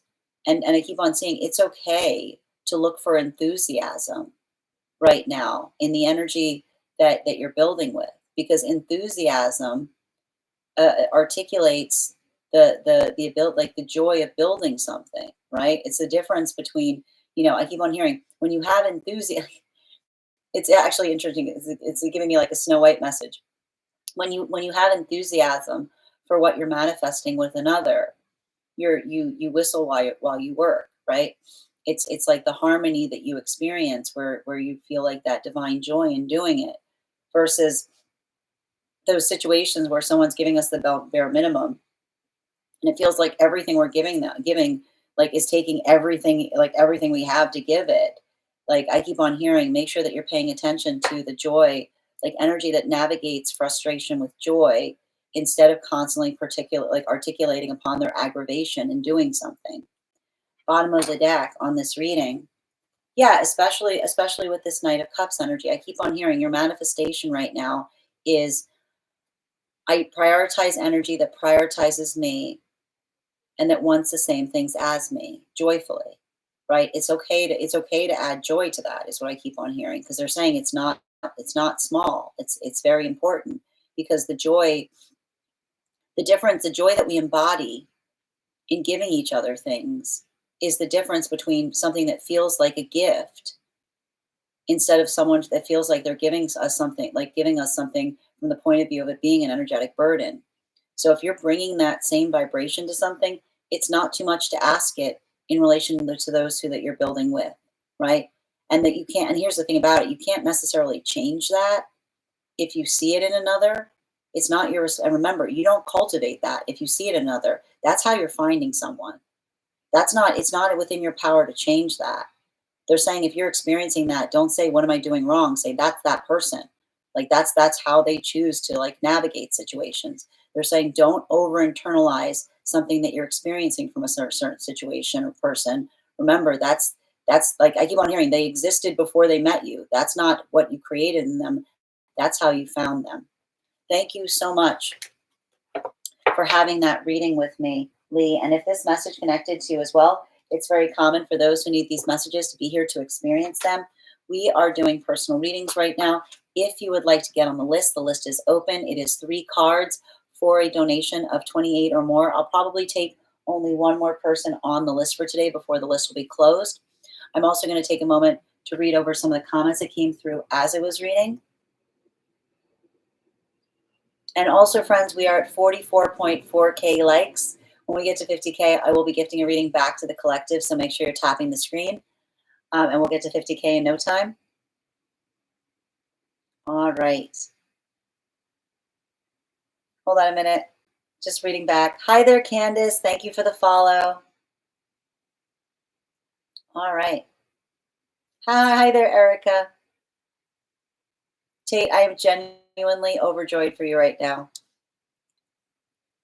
And Carolyn, thank you again for the compliment. All right. Nikki, I was duped. I thought I got a reading. You did get a reading. What are you talking about? I got you. You got, no. So you got, so just to clarify, sorry, dear. So you got an additional card. So you got, so when you got second in the highest gifter, which means you get a 2-card subscriber reading instead of a 1 card, if that makes sense. Perry, I have a Libra sun, Libra stellium, and these last few months have been, oh, I know. No, listen, no, I know. Those with like Libra stelliums right now, don't overly internalize things, right? It's like, it's requiring, remember, it's not about, they're saying it's not about like accepting everything. It's about, like, they're saying to me, a lot of the work that you're doing is working on surrender. But remember, surrender isn't giving up. Surrender is recognizing in like not insisting like something is different than where we find something. Because when we stop insisting, we're able to see, if that makes sense. And Candace, thank you for the follow.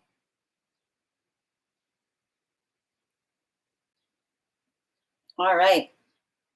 Yeah, you got an extra card coming, Nikki, because you got second.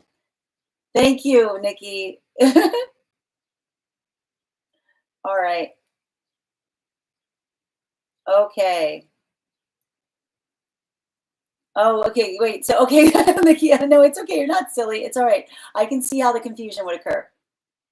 Shanaz, I'm happy to read for you on that if you'd like to get on the list.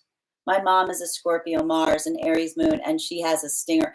Yeah, man, you know, like that Scorpio Mars, man, it's wild. You know what I mean? It's wild. You know? Yes, thank you for the help, Bridget. And thank you, Franz, for the follow. So if they see us as the dentist in the Little House of Horrors, you're saying that might be an issue? Yes. Yes, Heather. That's a beautiful analogy. I love that. Sheesh, I had to leave and come back because the clock app was glitching. Apologies for that, V, but thank you for coming back and thank you for sharing the live. Mr. Divine, thank you for the hearts. Perry, I definitely don't want them to be here if they don't want it with excitement. I keep waiting for the enthusiasm to come back. Well, and they're saying even now, like having that conversation and saying to another and saying, has something changed? You know, like make sure that someone's having that productive conversation with you, you know, because it almost says to me, like I almost see someone's trying to keep something in a point of like keeping it the same, you know, like identify. I keep on saying and often in those moments, like when we start to feel like that, you know, sometimes we recognize that when another person says, you know, you're asking for too much, sometimes we understand that that's the energy that says, I like something just the way it is, like the articulation that that's their manifestation goal. So they're saying, make sure someone's words match their actions. Thank you as well, Montana, and thank you for the follow. You're so welcome, Perry. Hold on a minute. Sending you so much support on that journey. You're so welcome, dear. And again, thank you for having that reading with me. Irene, thank you for those crowns. And thank you, user 971, for the follow. Fiona, thank you for the follow. Yeah, I got you, Nikki. Yep, you're the next. We're reading for you now. I like Cindy. I like Cindy. I've never heard Cindy before. That's a new one. Paulette and Raja, thank you for the follow. Thank you for the compliment, Raja. Okay. Nikki, so your past life reading, are you saying that you posted it over on is it over on the Discord? I can call you that all the time to myself. I'm okay with that. I like that. I'm okay with that. All right. Can I please get one moment, please? Just bear with me. Just pulling up. So for those who are, so we're doing a past life reading right now. Okay. Oh wait, is there anything that you need me to type, or are we just? I was just trying to get clarification on what are we looking for the past life? Are you just trying to get like recognition on the work in the past versus the work in the present? Is that what we're building towards? Because I can read on that. I just didn't know if there were notes around it. And also, friends, we are at 49K likes. When we get to 50K, I will be gifting a reading back to the collective. So make sure you're tapping that screen because we're going to get to 50K in just a minute. More about the last one we did. Okay, I got you, dear. Absolutely. All right. We were doing the visage readings, right? You were having the past life with the visage issue. Yep, yeah, the visage. That's interesting because they keep on calling it the visage issue. All right. And Popsicle, thank you for sharing the live, dear. I hope you're having a beautiful day. Okay. Yep, being stifled. I got you, dear. All right, can I please get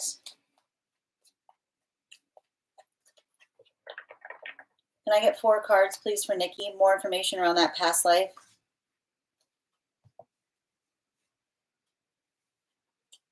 Every time I read for this.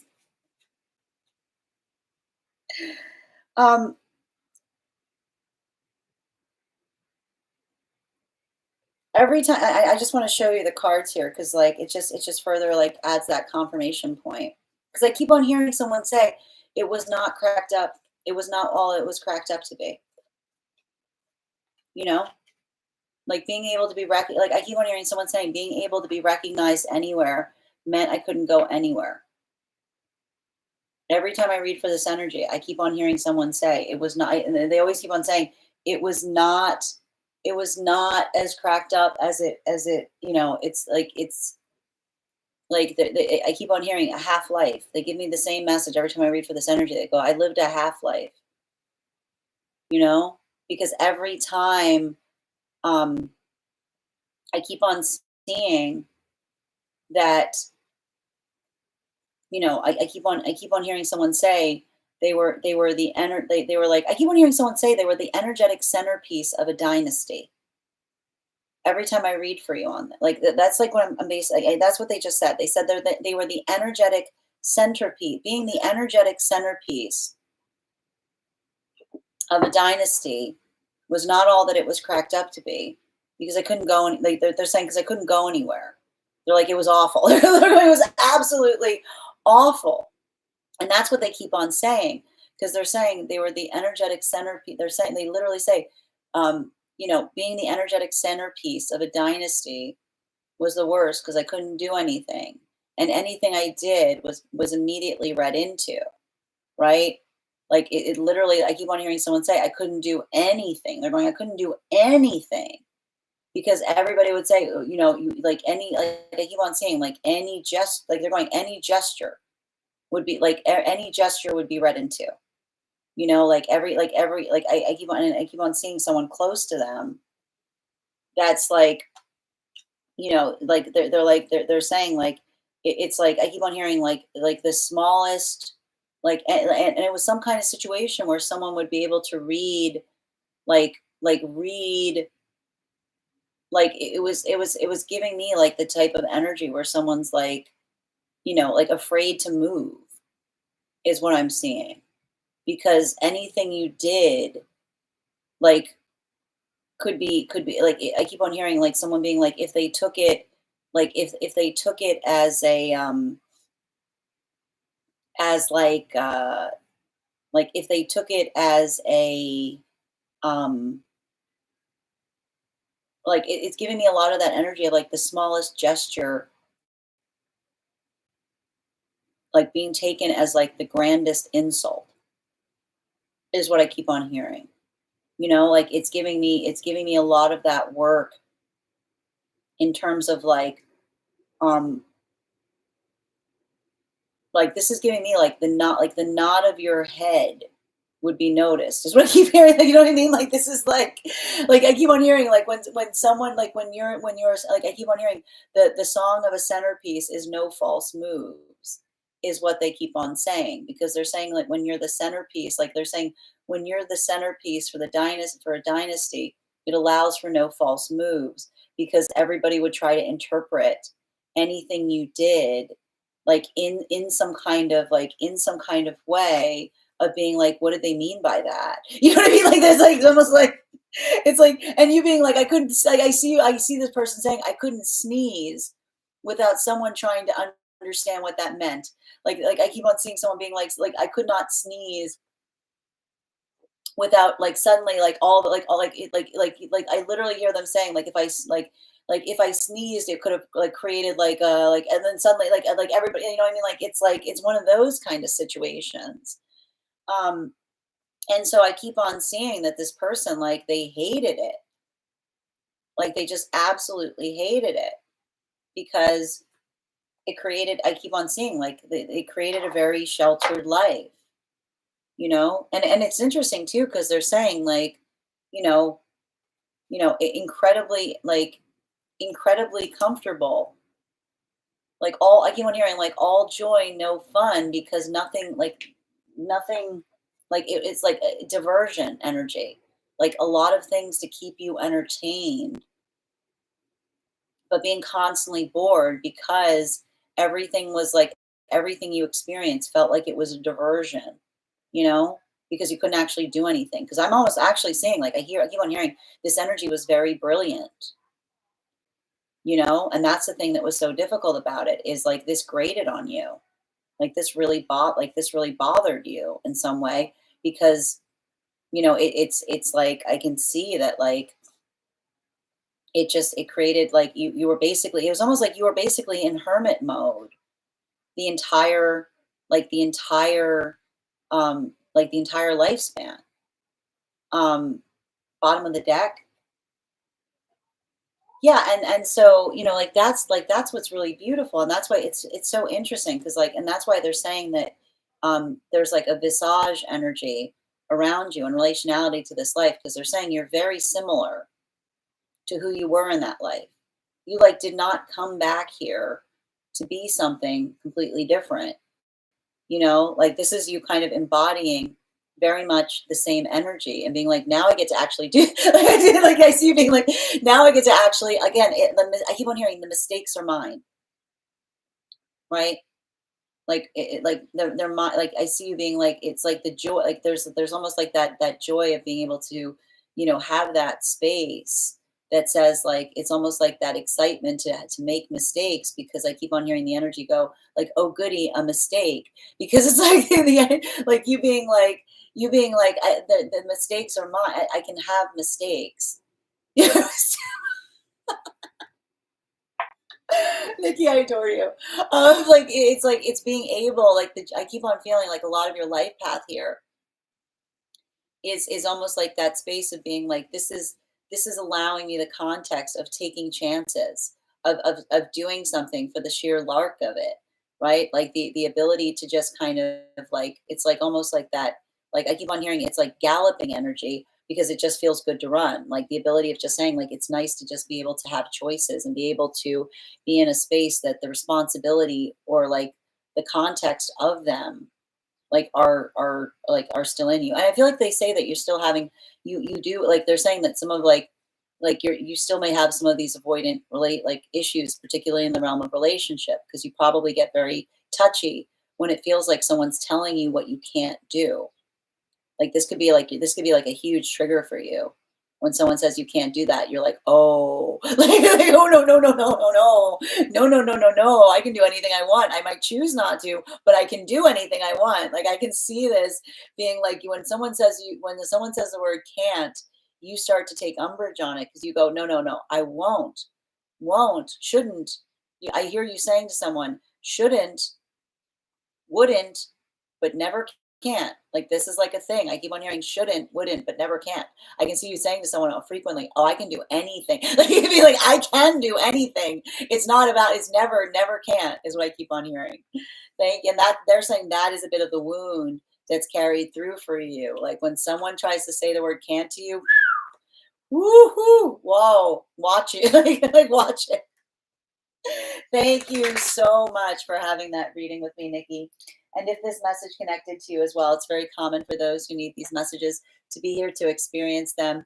We are doing, we just reached our 50K milestone. So thank you guys so much. We'll be gifting a reading back to the collective. And I'm going to take a moment to read over some of the pardon me, read over some of the comments that came through as I was reading. If anyone else would like to get on the list for a full reading tonight, you will be the next person read for. I'll probably take maybe one more person tonight. But first and foremost, let me just read over some of the comments that came through as I was reading. It's definitely giving Rapunzel energy. Every card reverse. Yeah, you saw it, Per. It's so stifled. Yep. But also, like, someone being like, if something happened, I keep on hearing someone go, if something happened to you, like they're going, like the literally someone being like, if something happened to you, like, thank you. And Jen, thank you for sharing the live. Oh my gosh, thank you, creative. Talk about site every card reversal. Yeah, that's a lot. It was a lot of major. It's not, no, I need to point out, it's not just that there were a lot of major arcana, there was a lot of court cards. That's also important there too. Challenging to be as responsive in the same way, but trying to make an effort. Sending you support, Rainbow. Hi there, Pop. So good to see you. I know, yikes. The moon is, yeah, the only thing that's upright. Again, a really deep inner life. Like I almost see someone that was almost like in a, like you were almost like in a mystical space. Because like I keep on hearing the only friend, I keep on hearing the only friend you were allowed was God. Is what I keep on hearing. They're going, yeah, they're going like, yeah, it was mystical. They're like, the only friend I was allowed was God, is what they're saying. It's really interesting. Confirmation verb. Exactly, Nikki. It's been, that's cool. I've been theorizing about who I was. That must have been, no, it's like, again, like, it's giving president's daughter energy. If this is a collective, everyone experienced a traumatic but interesting past life. I mean, they're like I said, I've read some I've read, like, here's the thing, like, I need to point this out. We have like normal past lives, um, but often like the ones that we talk about are the ones that we carry wounds on. So and I've done I've done readings for some energy where I'm like, yeah, this was just fine, like, you know what I mean, like, but often the ones we carry forward on are the ones that we've gotten some wounds about.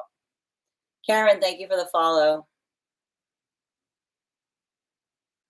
It's not, it's no, it's actually, I don't know if I don't think I said, I don't know if I said it was, it's saying to me, it's interesting too, because I see a male energy there, you know? It is giving Rapunzel. I often heard I have an old soul. No, I mean, did I say it felt more like feminine energy, Nikki. There was no, it was like, it's giving me a feminine energy, bearing in mind this is not based on gender, surrounded by masculine energy, if that makes sense. It's heavy. Thank you. Like I said, hold on a minute. Just reading over Danae. I need to look into my past life. I've often heard that I have an old soul. If you look for, past life regressions can help a lot with that. I know a great past life regressionist. If you guys are ever interested, I can, just let me know in the Discord. I'm happy to send a recommendation. I said lives. I know there was more than one. I mean, again, if you're feeling that creative, it might be a great place to explore. No longer all eyes on me. And I feel like I keep on hearing no longer all eyes on me, and you like it like that. I was too You destroy me, Nikki. Born to run, yes. No, because he's still tap to claim, Bridget, tap to claim. I do get avoidance sometimes regarding control. And Finding Nemo, thank you for sharing the live. Bear Spirit, thank you for the follow. Yeah, that is like the Sag trigger. Can't hold my beer. In this life, I do me. I feel that a lot. Oh my God. Light flicker confirmation. Tap to claim. All right. I was Nikki. No, I'm saying you couldn't do anything. Okay. This is feeling like someone sheltered, not like, you know what I mean? Like someone, Nikki. I was surprised to see my son's kids' parents raising their kids like mine. My son's kids' parents raising their kids like mine did. Hi there, Finding. Good to see you. That's like a riddle. Like my son's kids' parents raising their kids like mine did. That's like, it's like that requires exploration. Yes, you said there was a man there. Her divine count. No, I see. Like you saw that. You saw the King of Cups. It feels more like a father figure, right? It feels more like, that's the thing about it. Like it feels like someone like moving you around like a chess piece. very in touch with both masculine and feminine. I've been watching a lot of videos about Elizabeth through Creator. Oh, that's interesting, Rainbow. Put the links in the Discord. You're welcome, Finding. And Ninfa, thank you for the follow. Popsicle. Yes, I love it. And Lee, thank you for the follow. All right. Okay, so we've gotten to our 50K giveaway. What I'm going to do is I am going to, you guys are destroying me tonight. All right. We're going to do the 50K, and then I'm going to move to 1-card readings for subscribers. Okay? So I'm going to think of the keywords. You always crack me up. All right, so I'm going to think of a number right now between 1.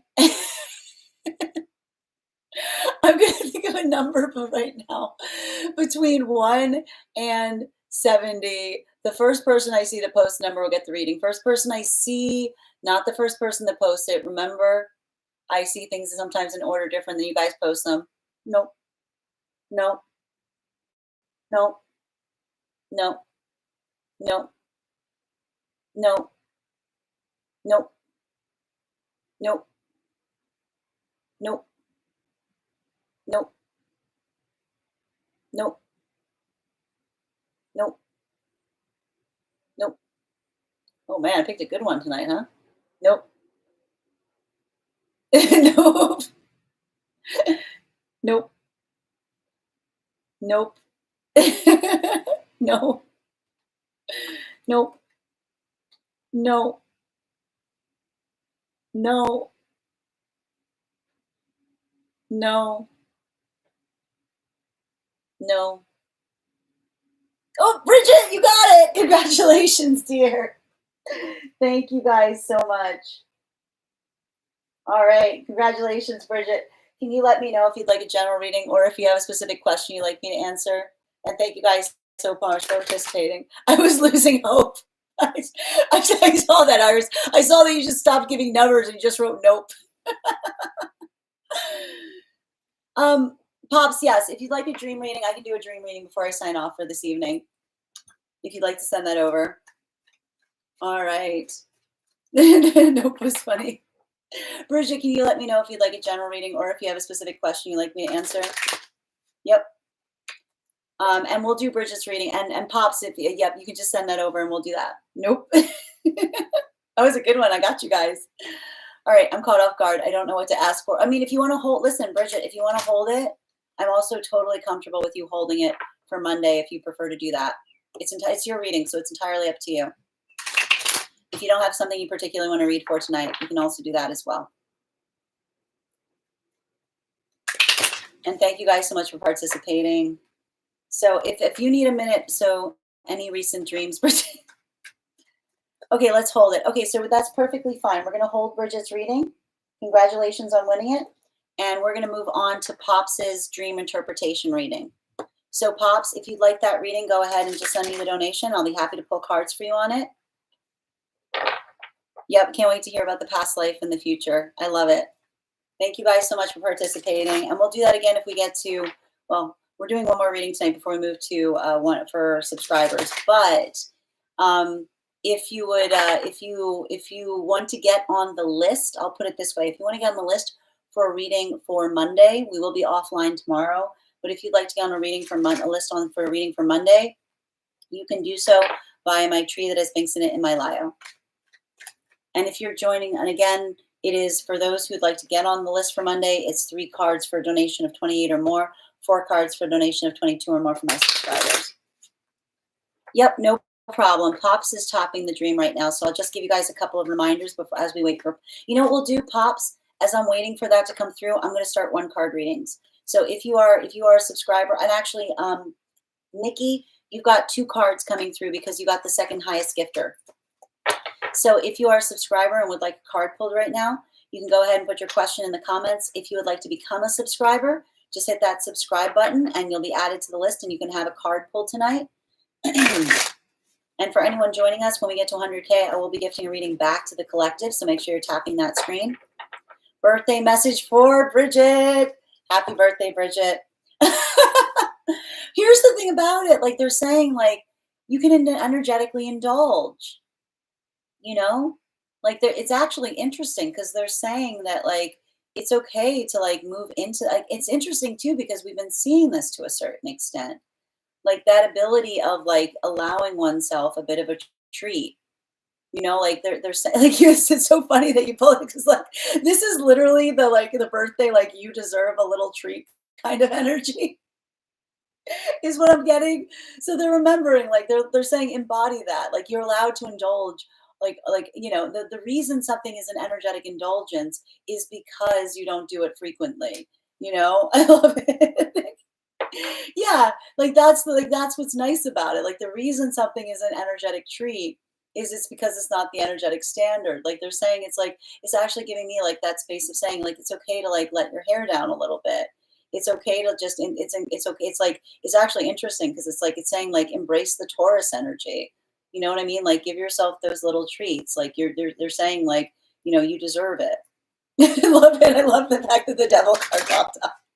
And thank you, Perry, for subscribing. All right. And again, guys, please wish Bridget a very happy birthday. And Nat, thank you for the follow. All the readings, Nikki. 2 cards for love. 2 cards for love for Nikki, please. Highest priority messages. I mean, here's the thing about it. Like, I feel like there's something, you know, I feel like there's something that you're working through in love as it relates to like others who have the wrong idea.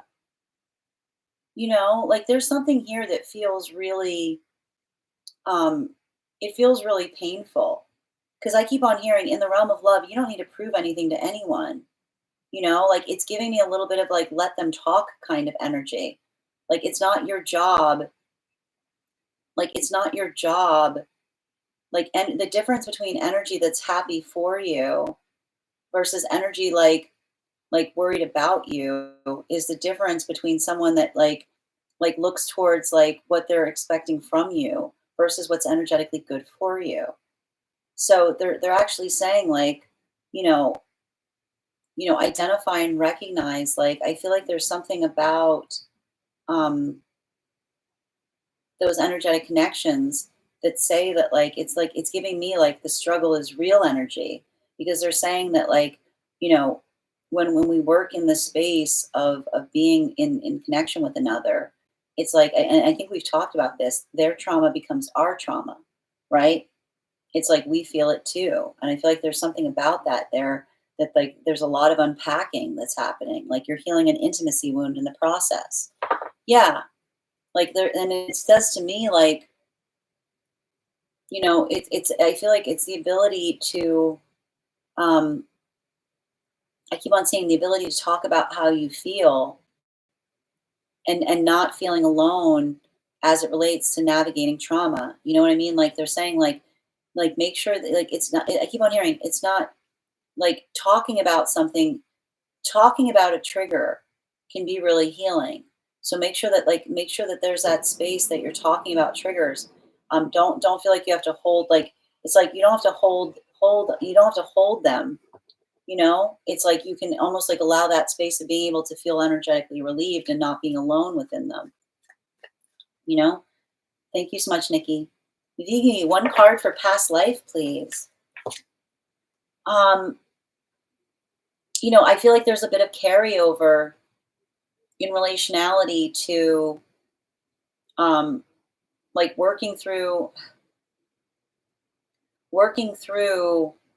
some kind of framework right now that amplifies a pathwork of determination. Like I keep on seeing that there's something about this that um like I keep on hearing like there was some kind of denial space and something that was being energetically denied to you in the past life that you're receiving in this one.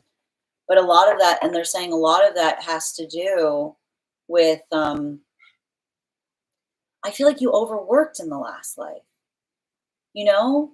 Like I almost see a situation where I feel like you worked and worked and worked and you kept on putting aside some kind of manifestation goal, only to realize like that, it's like it's like it feels like there was a little bit of work you had to do in terms of I feeling like you had the wrong priorities in a past life, you know?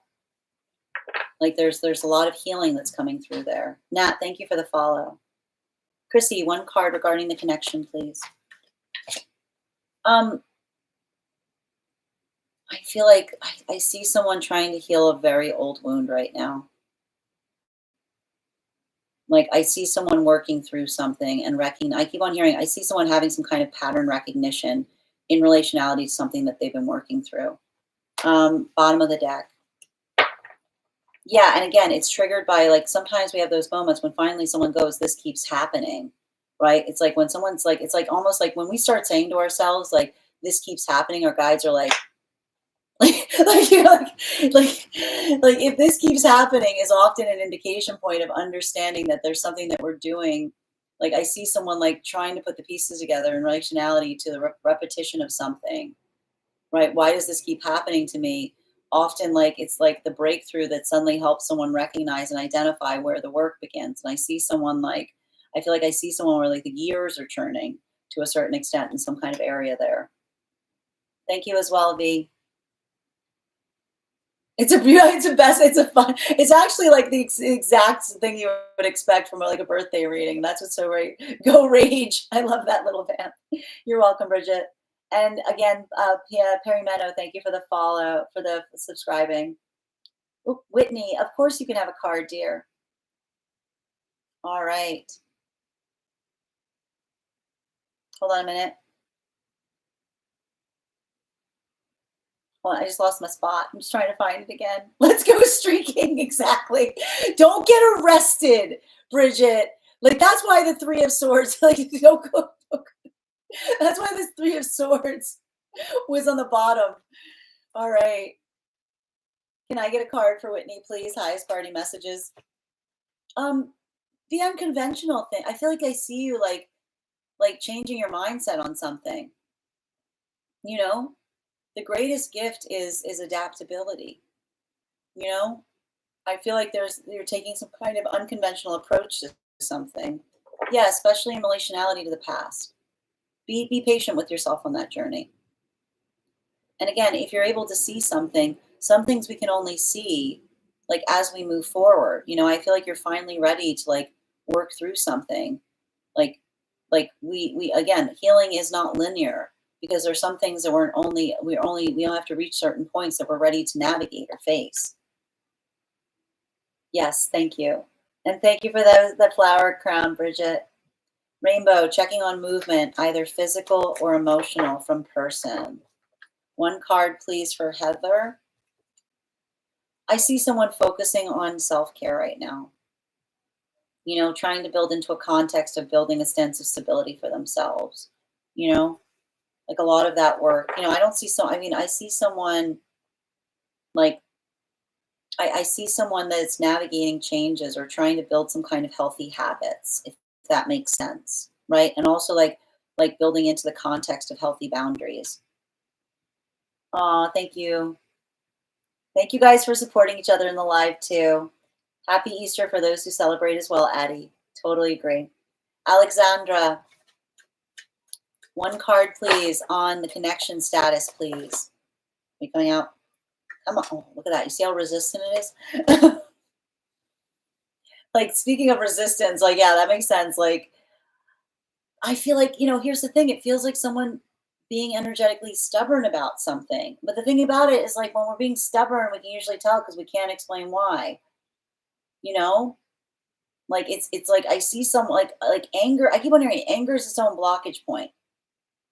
You know? Like, when someone's angry all the time, like, that's something, like, yeah. Like, you know? Like, there's, yeah, like, this is, like, it feels like it should not be your responsibility to fix everything, right? And it's like, again, and you can't fix something where someone goes, well, it's your fault for making me mad. We always make each other mad. Everybody makes each other mad. The solution is not just don't make me mad. Like if someone's being like, well, you got me mad, like being an excuse, like that's not an excuse is what I keep on hearing. You're so welcome, Bridget. You deserve it, dear. Hi there, Clara. How are you doing? Nikki. But please, I'm welcome, but please don't repeat the same question over and over again. It's not courteous to the communication flow of the chat. Nikki, that was crazy that something just came up for me last night. Thank you, Nikki, for being here and pointing that out. And thank you. I hope this message has helped. Cindy, you're so welcome, Nikki. One card for past life for Perry, please. Okay, you sent it, Pops. Thank you for letting me know. I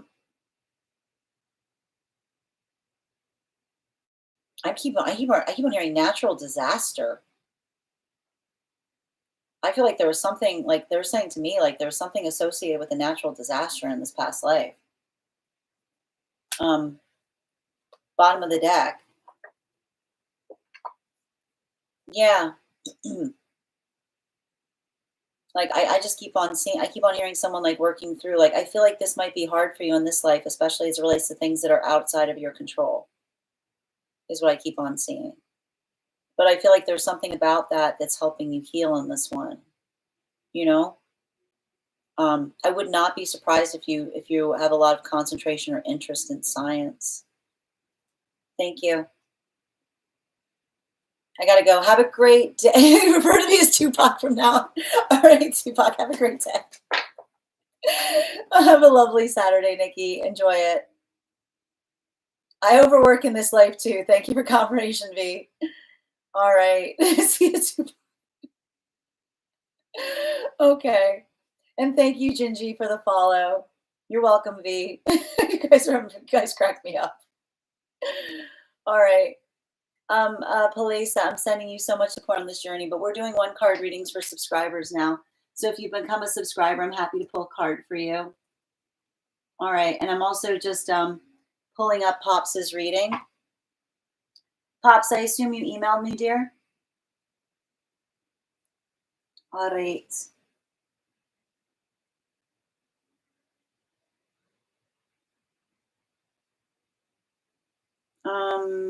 Where did you send it?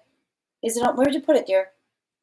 Is it on, did you message me? Hold on, I just gotta find it.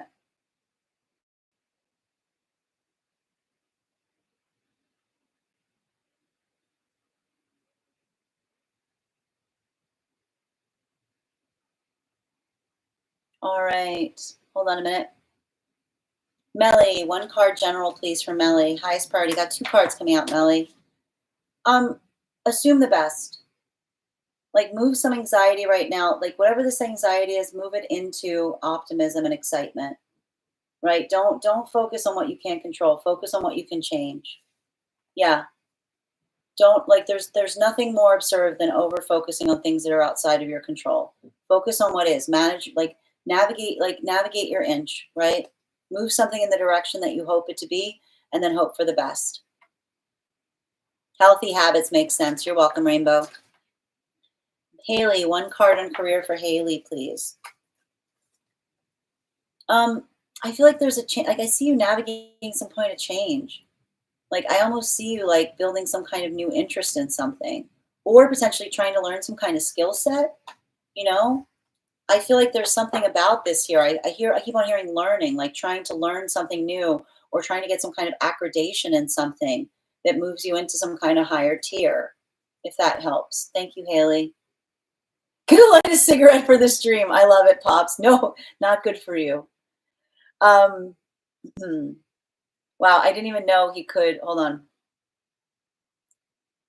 I didn't even know he could be mad. Communication definitely seems well, I mean, I feel like it's giving me like it's saying to me like that's what I feel like there's some kind of energy of like fuming. You know what I mean? Like it's not requiring, like it's not, it's like you can't like you have to speak about what bothers you. You know what I mean? Like there's something about that that I'm seeing, you know? And I feel like again, it's like that tracks. It must be why I'm obsessed with emergency preparedness. Thank you for confirmation, and science. Thank you for confirmation, Perry. Peace out back. One card for Evie, please. One card for Evie. Honor your feelings right now. I feel like you're going through something right now, and it's okay to embody how you feel. Your feelings are not a burden as long as you're bringing with them your own prescription. You know, bottom of the deck. You know, it's like I keep on seeing it's I keep on hearing someone say, I don't know how to convince you that you should care, right? Don't like remember energy cares. I know sometimes it feels like they like one doesn't, but if that's being experienced, move in the direction of energy that shares your feelings about something. You're not alone in something that you're feeling. And oh, you put it there. Oh, you put it in the notes. Thank you, Pops. That helps. Better yet, can I have a card on whether T? I feel like didn't I just pull cards for you on creative? The list is closed right now, Marisol. But if you'd like to get on the list for Monday, the list, then that is then you can get on the list for Monday. All right. Hold on, I'm just pulling up your reading.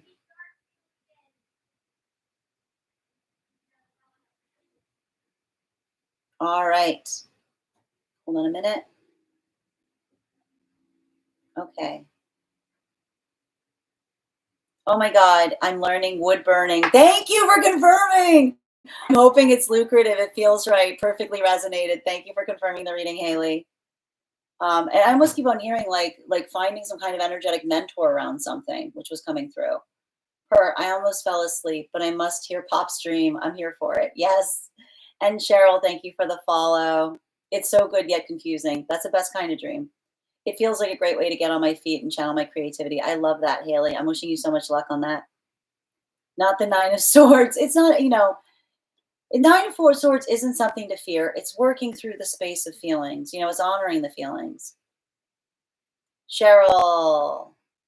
These are one card readings for subscribers, Cheryl. So if you'd like to become a subscriber, I'm happy to pull a card for you. But thank you for becoming a follower.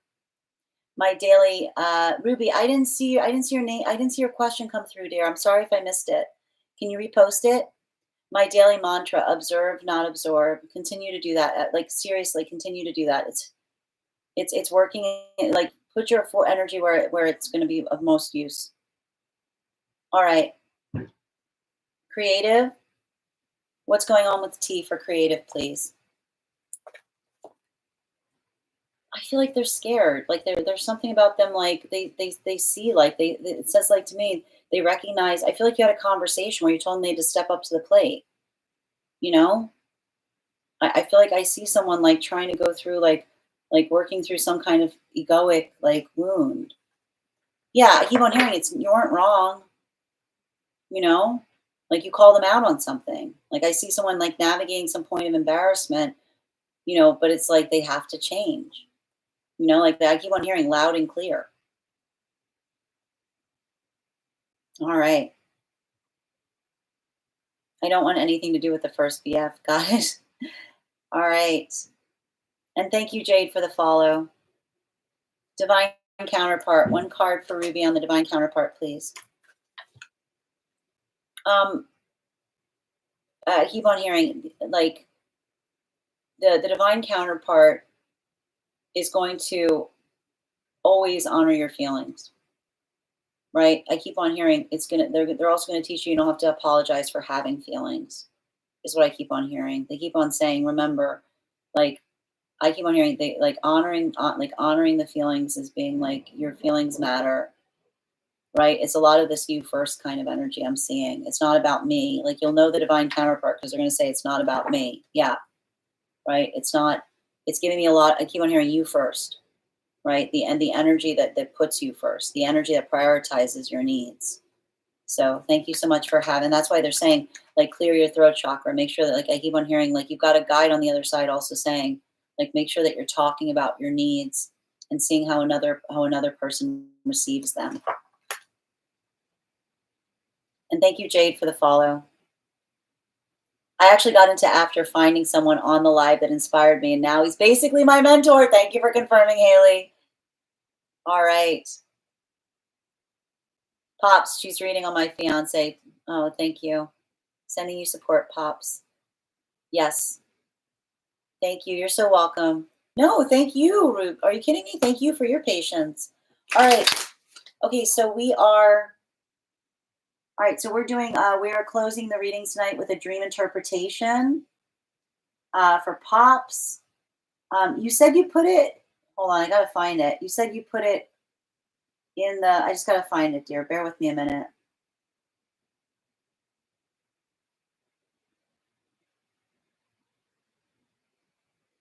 All right. And again, final call for anyone who's a subscriber who has not had a card pulled today. Evie, I will be back on Monday at 8 a.m. PST, 11 a.m. Eastern, so our normal time. And if you want to get on the list now, you'll be the first person on the list. Pops, are you sure you sent it via the, you said you sent it versus the place that starts with a P? Can you confirm that, dear? Because I'm struggling here. I'm looking for it. Okay, please double check, honey. I'm double checking too. Yeah, I'm not seeing it on my side, honey. Make sure it went through. Beauty. These are one card readings for subscribers right now. So if you'd like to become a subscriber, I'm happy to pull a card for you. Happy Easter, Addie and Mar. Thank you for sharing the live, and thank you for letting me know I can read it, dear. One card for Minnie, please. Highest party messages from Spirit. Again, I keep on saying, move towards what allows for healing. And don't take sides on something. I feel like you have to say to someone right now, if you're going through like an argumentation point, be like, I'm on the side where everyone gets along. Like I see you being like, I am a neutral territory. I want everybody to get along. Like you don't, like when you want everyone to get along, sometimes it requires you say, I'm on nobody's side. Like I see you being like, I'm on nobody's side. Yeah, I am on nobody's side. I want the side where everybody's getting along. Everybody's wrong. I keep on hearing everybody's wrong if everybody isn't getting along. Everybody's wrong if everyone's not getting along. Thank you, Minnie. And thank you, Mar, for sharing the live. Erica, one card on relationship, please. All right. Just, again, protect your peace. You know, I keep on point. Healthy energetic connection is going to welcome communication. It's gonna move in the direction of what feels like it's energetically supportive. Remember, consistency, you can't fake consistency. Yeah. And consistency, I keep on hearing consistency isn't having to go away to work on something and come back. Like consistency is like, I mean, I keep on hearing like you can take like a short walk. It's the ability. Like I keep on hearing it's giving me a lot of like don't go to bed angry kind of energy. And this is what we talk about with don't go to bed angry. It's like no harboring in healthy relationship, right? We don't say it's fine. Like there's nothing worse in a relationship with somebody saying it's fine when it's not, right? It's a lot of that. If there's something wrong, promise you'll tell me, right? Like that's the gift we give each other. Like that is the assurance point we give each other in healthy partnership. Thank you so much for having that reading with me, Erica. All right. And one card for Ava on how they're feeling.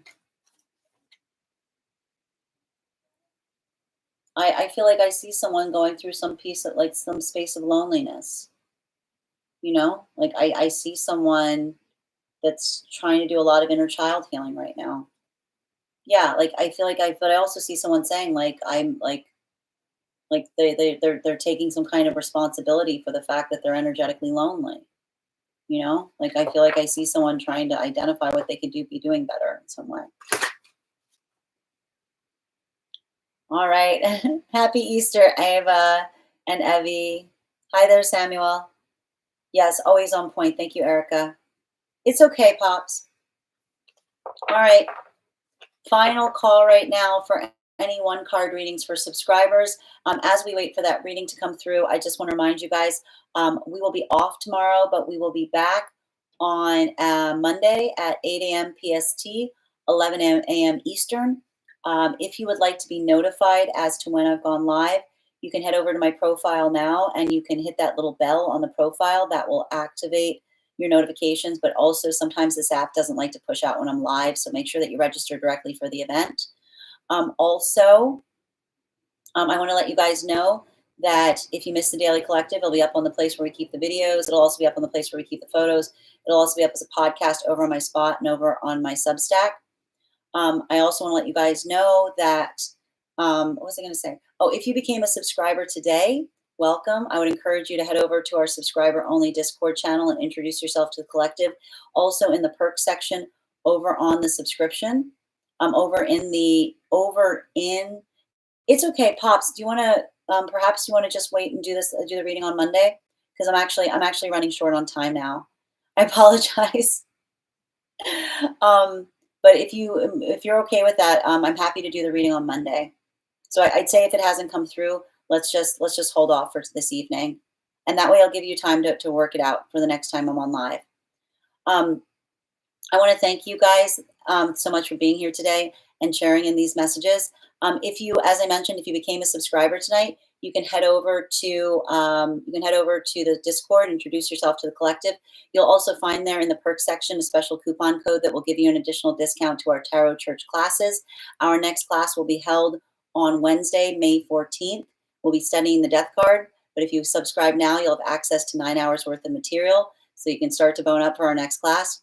I hope you guys have an absolutely beautiful evening. Huge thank you to my followers, old and new. Thank you so much for being here today and sharing in these messages. Huge thank you to my subscribers. Your ongoing support means the absolute world to me. Thank you so much, Pops. I appreciate you.